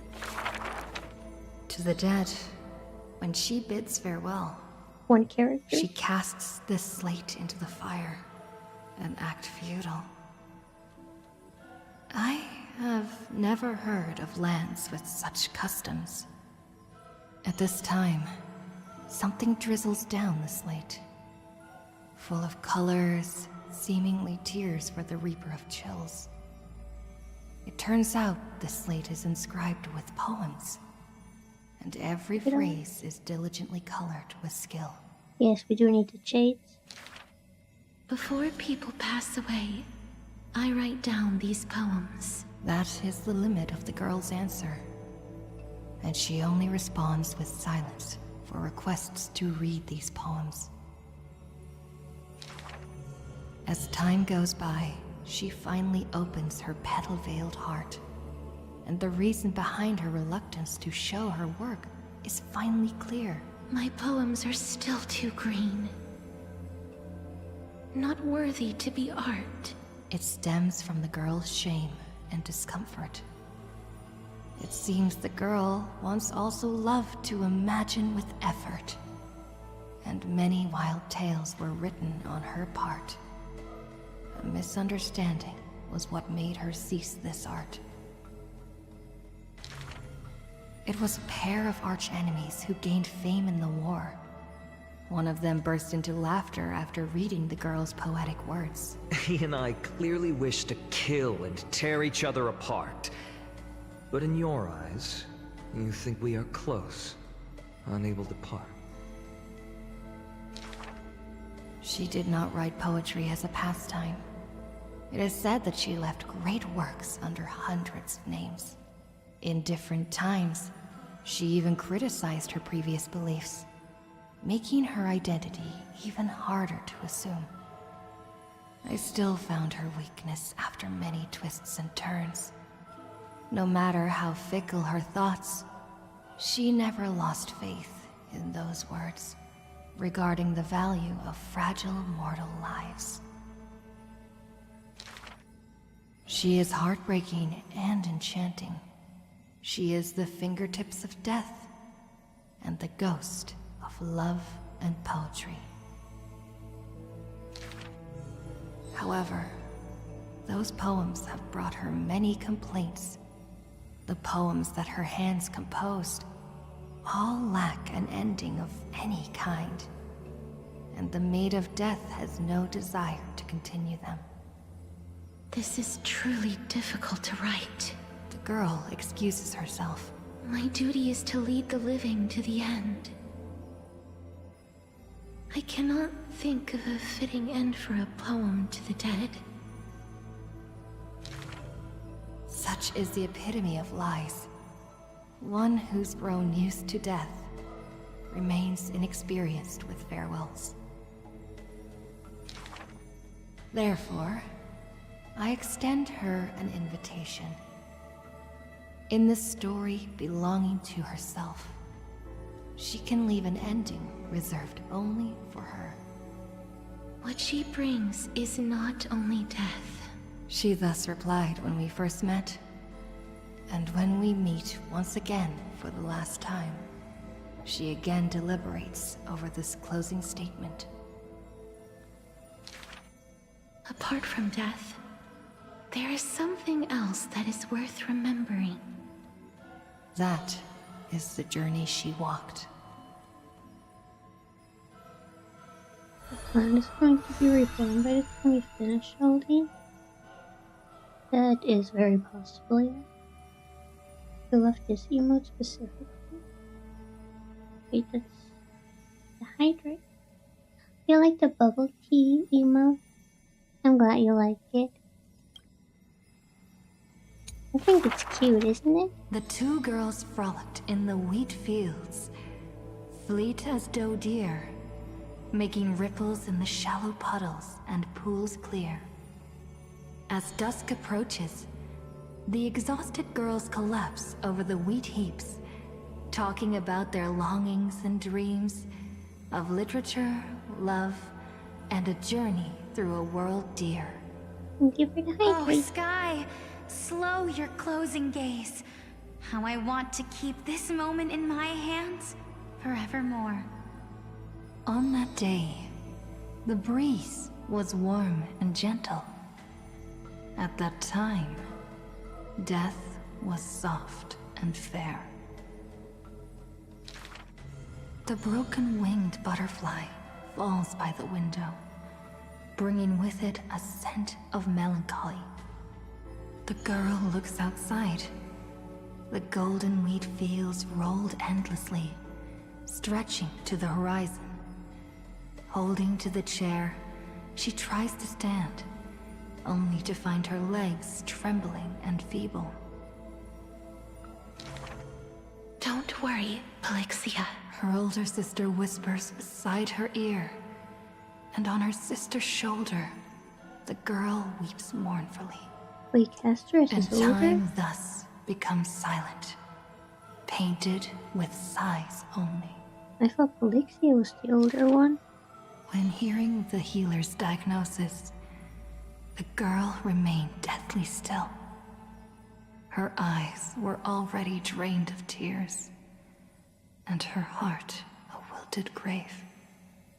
Every time she has something on her mind, she would tilt her head and look outside. Her sister follows her gaze, seeing a barren field turned by wind into a desolate gray expanse. Till one day, when the girl looks outside, she sees a dash of dark blue, most brave. It's a flower my sister planted. Like the torrential river of life, it pours into the depths of her heart. The flower is called Antilla. Even in the Netherland, it's rumored to thrive. You are the quiet in my heart, amidst the chaotic choreography. That seems to be its floriography. When the days are warm, the sister would take the girl on long journeys, through the flower fields, gazing upon rivers, napping amongst the grove. A discussion hardy. After I die, I want to become an Antilla flower, and become the quietness in your soul. A thoughtless word from the girl gains her a wrapping on her forehead most dainty. Do not speak of dusk when you have yet to see the dawn. Dew drops from the petals as wind pulls on the leaves, and the two of them sit in quietude. The girl asks for the means to tend the garden, and while her sister sounds concerned, her heart is relieved. But the concern is well-founded. The girl tripped and fell into a mire. She gazed directly into the eyes of death, in that dark pool bottom unperceived. I've been the weight upon my sister's wings. Let this be where it all comes to rest. The girl gives up her struggles, only to see a figure pierce through the water's surface. I won't allow you to walk through the dusk alone, or enter the night of no reprieve. Her sister sobs without end, and the girl has to gently hug her and softly relieve. And then, this distant memory turns blurry, difficult to retrieve.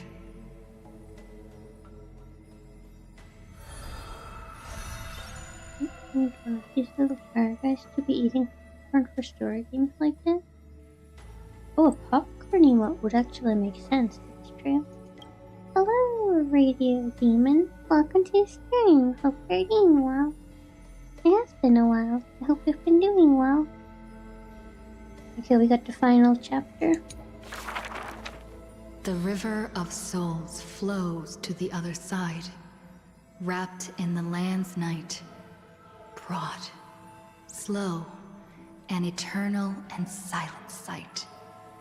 It belongs to all in this world that has life, all of which flows downstream, converging as one.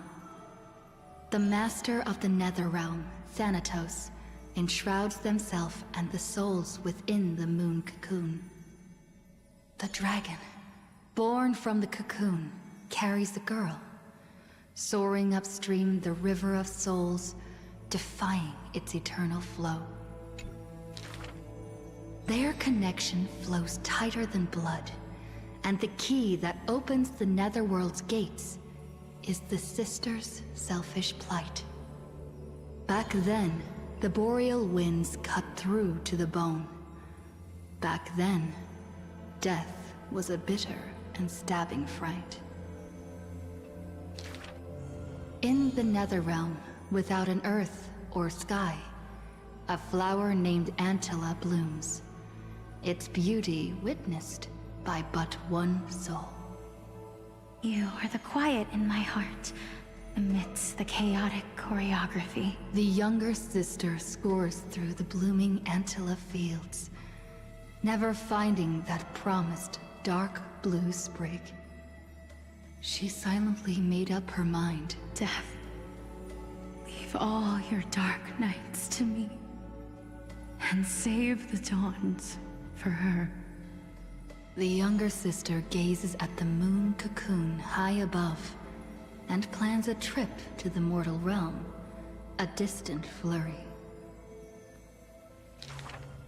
A bard once sung to musical notes. Do not turn back. Oh, do not turn back.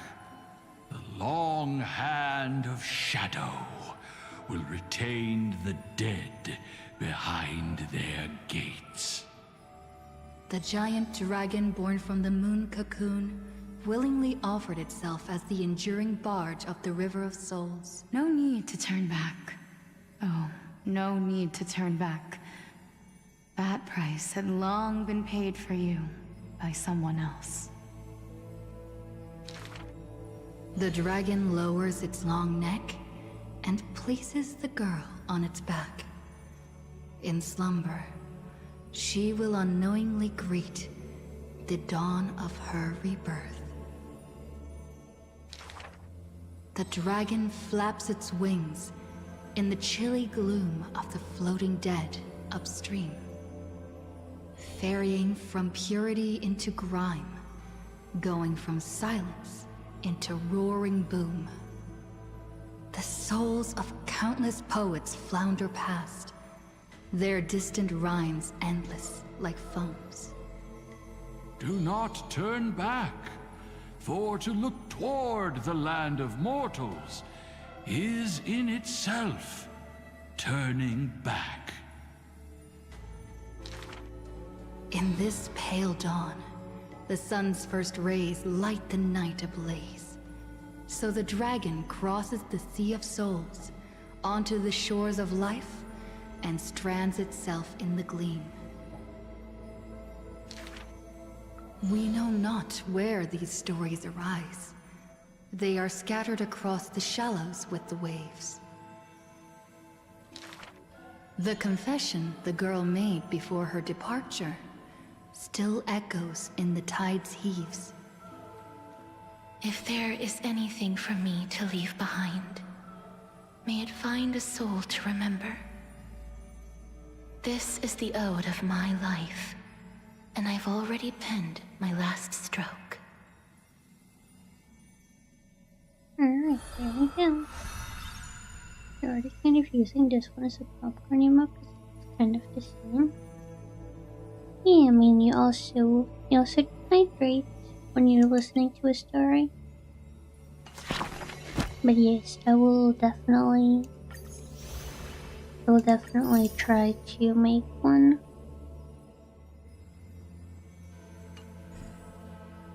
I'm not sure if we have any open emote slots at the moment, but worst case we'll just have to wait until we unlock more slots. But I will make the popcorn emote. Thank you so much for the suggestion. But yes, how many chapters do we have left here? We only did the first one. I thought we did at least 2 or 3. What about you? Okay, we're gonna finish hers too. In the past, when strife swallowed the earth, and schemes disrupted the hearts of friends, the maiden who was yet a weaver was wrapped in a cocoon most grand, untouched by the storms sweeping through the land. Okay, so I was thinking we do Aglaia too, so we get closer to finishing them. But why are there so many pages? They're using so many words to tell a story, and it doesn't have to be that many words. She spent her youth in a palace of romance, surrounded by treasures, with even maids beautiful beyond belief. But we have to finish! In the praise and admiration of wealthy nobles. We have to finish at some point. Till warfare set the threads aflame, and the devoutly praying priest was slaughtered before the altar. The family, adored by all, perished before their courtyards, and the blood of her maidservants dyed her golden mantle red. But at least it's only 2 chapters though, so that's nice. Thank you for the hydrate. But we do have to finish them at some point. And the other ones that we haven't done yet, we haven't even started some of them. Like, we haven't even done a single chapter for some of them, you know? So I was thinking there's only 2 left here, we're gonna finish this, we're gonna finish the other ones some other time. I'm gonna hydrate now. Let's listen to the story. The golden threads covering her eyes snapped, and the concealed truth finally appeared firsthand. Before a strong wind, a weak nobility cannot stand. Thank you for the help. In the long, endless war, the Goldweaver family was shattered by the sword, and the legacy of romance became a tragedy. She had a broken mansion and an empty house. The nobles who once loved her, none now willing to help her. All the romance, talent, peerage, and beauty, what use are they in a disaster? It's so glorious. What did you expect your ear will be at though? I mean, I knew that, but still, it's a lot. Yes, we were cheerful, and you know, I do want to have the lore. It's just, is this really the best way they could give it to me? As she closed her eyes in melancholy, the maidservant pushed a broken loom to her earnestly. Miss, would you like to pick up the shuttle again and weave for me? The young miss wanted to laugh, but she could only respond with shock. For the maid's face was now covered in scars, as she fought to protect her mistress's safety. Though I can no longer see, I still want to don the garments you weave. And yet, when she heard this, the desire to weave overcame her fears. Therefore, in the broken shadows of a house, the loom of romance moved once more. The garments were exchanged for copious gold, buying back her renown of old. Yet beside this mistress most noble, there was always a blind maid in tow, dressed in luxuries unfitting. As the weaver attended banquets, the praises of her youth returned. That majestic lady must be Nestia in the flesh. But harsh words also joined. The mistress's beauty is quite reduced by a maidservant so unsightly. The maidservant apologized in embarrassment, lowering her head. My mistress, I have brought you shame. Yet her mistress brought her to the middle of the ball, having her garbed in the latest dress, as the model. She now knew that praises and ridicule were both untrue, and that romance cared not for beauty of the face. The golden thread of gods exists only within. She is no longer that helpless girl. She already carries the god's authority and walks the hero's route. But she still cannot hold back the calamity of strife. The unsightly maidservant blocked the dagger aimed at the mistress's soul, and blood once again dyed red something she wove.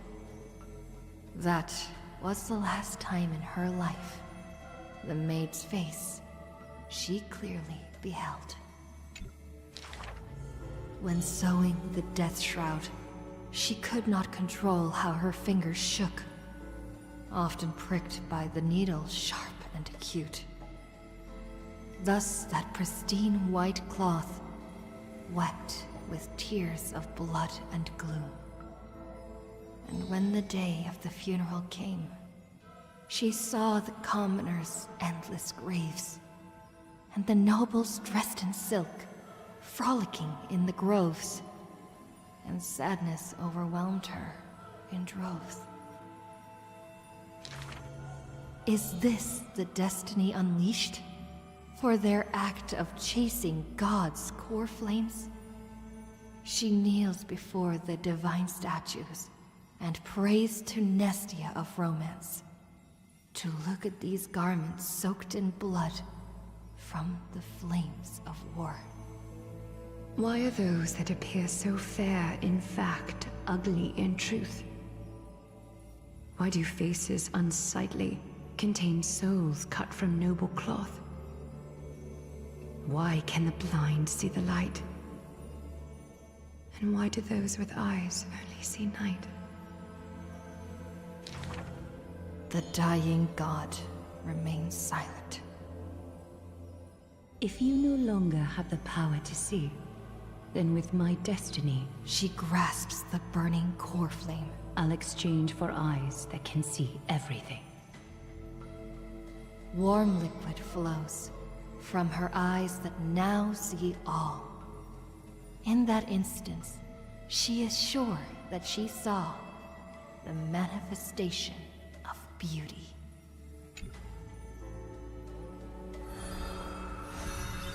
Okay, final chapter. She can see the most delicate colors, the most distant contours. She can see the most secret desires, and through the most perfect liars. But being able to see everything is the same as seeing nothing. Countless mirages and cacophony surround her with stimuli plenty, casting her into another kind of blindness overwhelming. So she soaks herself in the bath and lets her golden thread go beyond the palace. When the water drops on the thread vibrate and shiver, she closes her eyes and listens to the echoes silently. She hears how a mother's feet were wounded for treading over too many stones, and is soaking her feet in the hot water bath. She hears children playing next to the pools, and someone is saying loudly, I heard that the Golden Goddess also likes to visit the baths. She is used to bathing alone. At the start of the hours of lucid or parting, her golden hair spread in the water like a throne, like the scattered golden threads, wrapping her again in a cocoon. Yanis's holy maiden silently walks over, scooping up water to wash the weaver's hair, as if cleansing the bough of a laurel tree. That is when the one who sees the core flame finally knows. There's no difference between a demigod and a true deity. The golden blood that congealed through divinity only in this heavy heat can temporarily flow. And let this golden butterfly feel a fleeting warmth. Just as she had once touched her own face, falls the final tear her eyes will ever produce. Teacher, I had a dream. She recounts, like a young girl on a whim. The sound of the water repels all disruptions and speech. Such peaceful rest, such sweet dreams. She dreamed of how she was a naive noble girl, ignorant of the world. She dreamed of the countless nights when she worked, in the courtyards she weaved. She dreamed of being before the vine-covered temple, where the wind blew by in a violent stream. Lastly, she dreamed of the prophecy that she heeded, how the ancient sound came through the 1,000 waves and could not be heard clearly in her dream.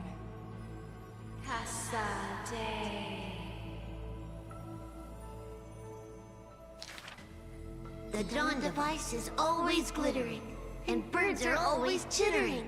The children of Akuma like these kinds of songs. Why not trust in the promise of an era Chrysia unending? Like how children believe in fairy tales, passed down unceasing. But will the dawn device truly shine forever? Will the voices of songbirds not one day turn hoarse? In the golden bath in times gone by, she pierced her eyes, for she saw the all-too-dazzling future of everyone. That future was nothing compared to false promises.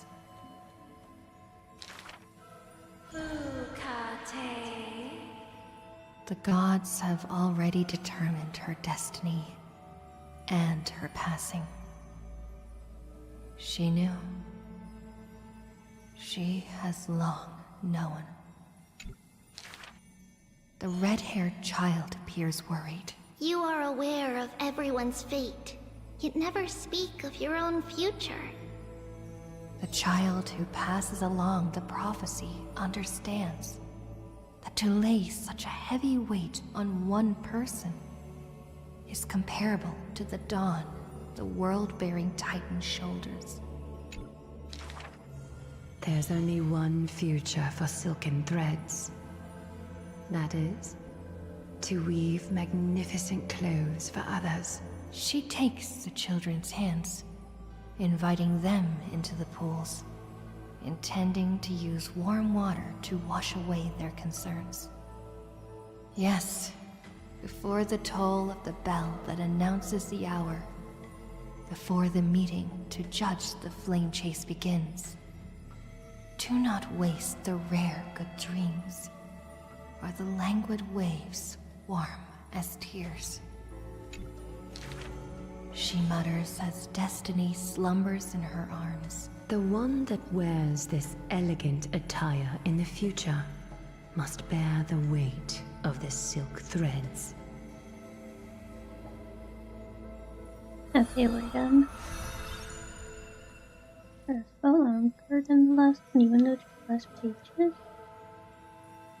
I know. I feel like we're glad it added a lot of A lot of details that we don't need it necessarily.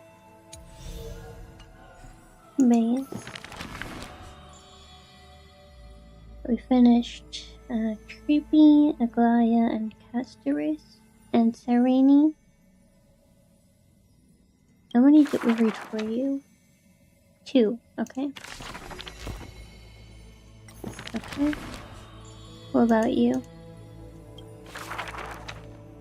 Only 1, okay.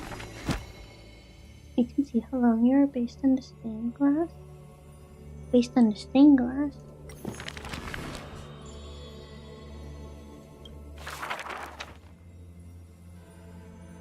We already read 3 for him. Okay, we're definitely gonna do him next time.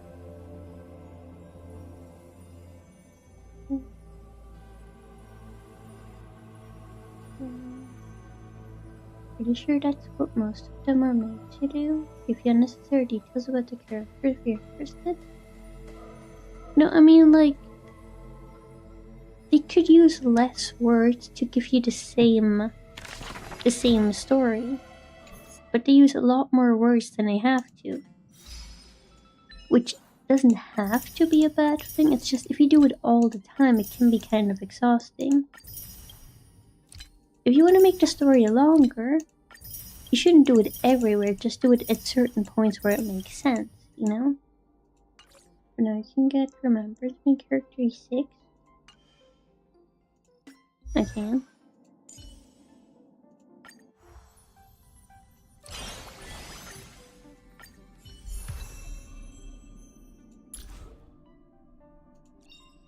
I cannot. That would have been nice if we could have. Maybe it's too early for that. Once the require has been completed. Okay, so not yet. Needs to complete all the story. Okay. There's a claim all. They added a claim all? Do I only see it if I have any to claim? Well, I'll figure it out next time. When we have something to claim. But yes, this is it for today.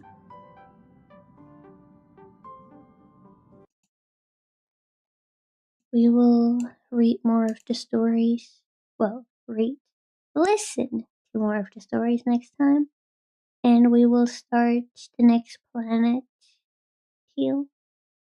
It only shows you in the bottom left corner if you have achievements to claim. Yes. Once we have new achievements to claim, we will see. Man. Fun story stream and no one cried. Right, about that. Hold on a moment. Did wanna check one thing.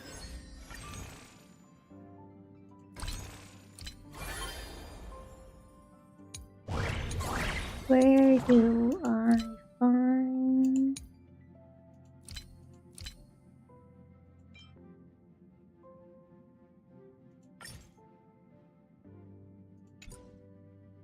I kinda want to fulfill her wish of being a normal girl, but I have never spent money on this game. Give a free 5-star. Right, who should we get? I already have Runmei, Clara, Bronya, Welt, Chapard. I do think I have Yanqing, and I have Bailu. I'm not sure about her, but I don't really want to have her, so... Who should we get?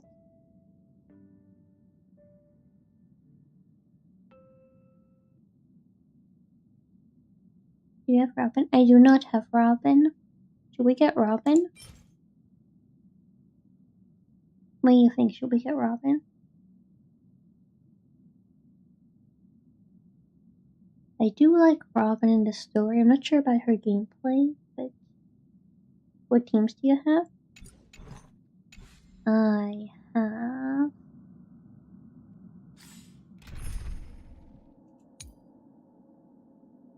I have a Herda team. I have a Jingliu team. I have an Evernight team. I have Kafka with no team. I have a Firefly team. I have another Evernight team with Cyrene. And I have a bunch of characters that are in no team. Don't get her? Okay. Doesn't really matter since they won't be used in any of your current teams anyway. Yeah, that's what I feared.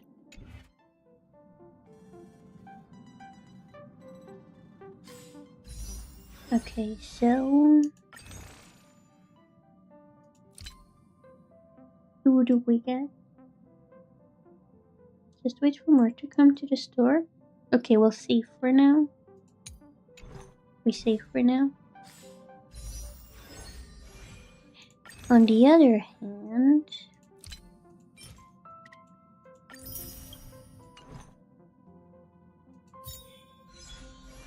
you know, we do have Evernight. We do not have her weapon. So... we could just save for one day another character. Yes, we will save for more characters to come. But we will gamble here. We will gamble. Lightning could be good. Okay. Let's see if we can get the light cone.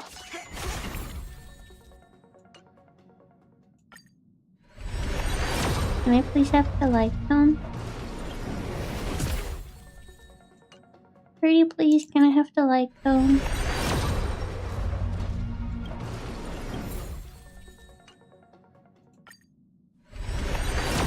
Please. 5-star. We have a 5-star. Of course we want the whale team. Who doesn't want a whale team when you're free to play? I need my whale team. Okay, let's see. Did we get it? Please, we got it. We got it! We got it!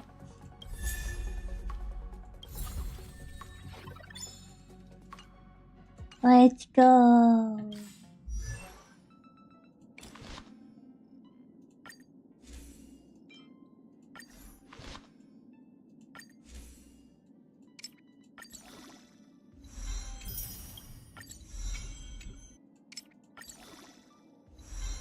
Well, if you lose to a 75%, you would have cried.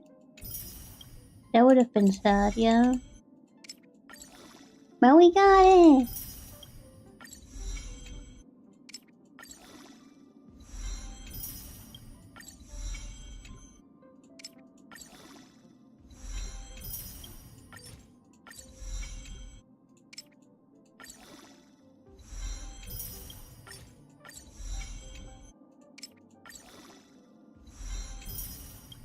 Let's go.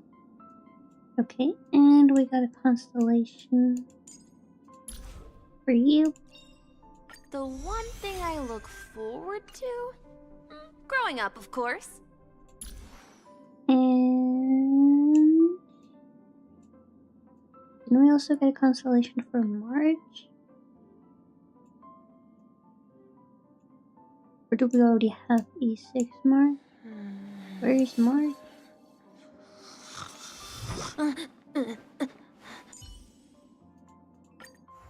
Wait, right, I have to switch her path too. I forgot she wasn't a separate character. My past is gradually coming to light. My past is gradually coming to light. I had 4 constellations for her. Wow. You can use the new level toggle. They upgraded to make it one click. Oh, I see.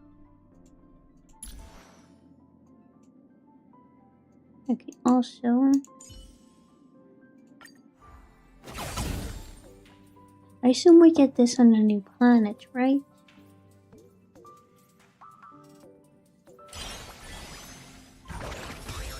It's not time for that now. not time for that yet. It will be time for that soon, but not yet. Okay, now we're really done. Don't.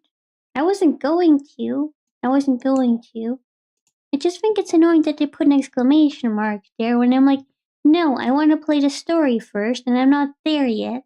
And the game is like, but look, we have a new option. I'm like, yes, I am not ready for that yet. And I don't appreciate being pressured and stressed. But, wait, what version is the game in right now? I think it's at 4.4 right now, right? 4.4. Okay, so we have 4.0, 1, 2, 3. We have 5 more versions, and then we're caught up. So I hope they don't bring out 4.5 until I'm caught up. Look at the bright red exclamation point. Don't you want it to disappear? I do want it to disappear, but only once I'm ready for that. You know? And I'm not ready for that yet because I'm not caught up with the story yet. But I am in the proper version thing. Like, I am in 4.x now, so we are catching up. We are catching up. And then we just have to catch up in Zone 0. Wuthering Waves, I think, won't be as much to catch up because the stories aren't as long, which is really nice. So, yeah, we have to catch up in Wuthering Waves too, but there it seems a lot less exhausting. But yes, we did catch up a lot, yeah. I mean, I have played Honkai Star Rail for almost every week for like a year. Half a year. 3/4 of a year. A lot. We have played it a lot. Not wait for your reaction to a specific character that is coming. Well, there's gonna be a lot of new characters. But yes, we will get there eventually. 4.x is actually not that long. A lot of patches are like 6 or 8 hours instead of 12. Oh, okay. One is special. I would ask special how, but I prefer if you don't tell me and we will just see. Don't tell me. We will cross the bridge when we get there. I am curious, but do not tell me. We will figure it out when we meet whoever it is. Maze. Today is the last stream of this week, but I will be streaming again next week. And I will post the schedule, as always, tomorrow. And yeah. We will catch up with all the gachas. We will catch up with Resident Evil. We will catch up with everything and anything. And then, by the time we get there, we'll probably have a bunch of new games we need to play, so... Will we ever truly catch up? I don't know. Even if we do catch up, there's always more stuff to do, so... I will never stop annoying you. Okay, maybe at some point, but not for a very long time. Man. That's it for today though. So thank you so much for hanging out with me today, everybody. You're still on patch 4.2. We need to catch up on the story. Oh, we need to catch up too? It's okay. We can both catch up. We'll all catch up together. You're still at 4.0? Then I'm almost caught up with you, Proxy. Then we can do the story together. Let's go. Miss, we will catch up.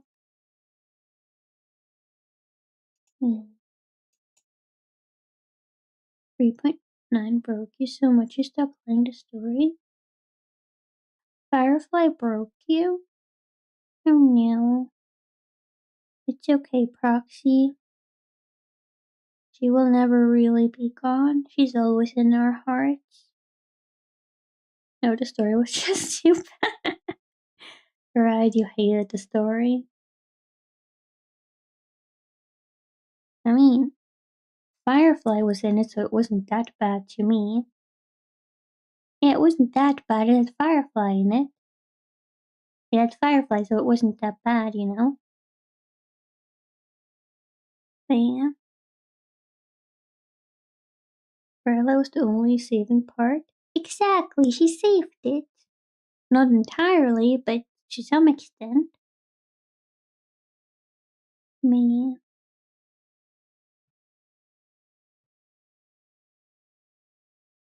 Other than all the lures, just a nothing burger? That is true, yeah. But well, it's done now. We're done now, so it's okay. Me. Please take care of yourself, everybody, and I'll see you guys again next week. Please take care of yourself. Make sure you guys stay hydrated. If it starts hailing for you guys too, make sure you stay safe. And I will see you again next week. When the patch came out, it lasted like 60 days, so it's easy to get burnt out. That is understandable, yeah. Me. Bye bye, everybody. Take care of yourself. Stay hydrated. Bye bye.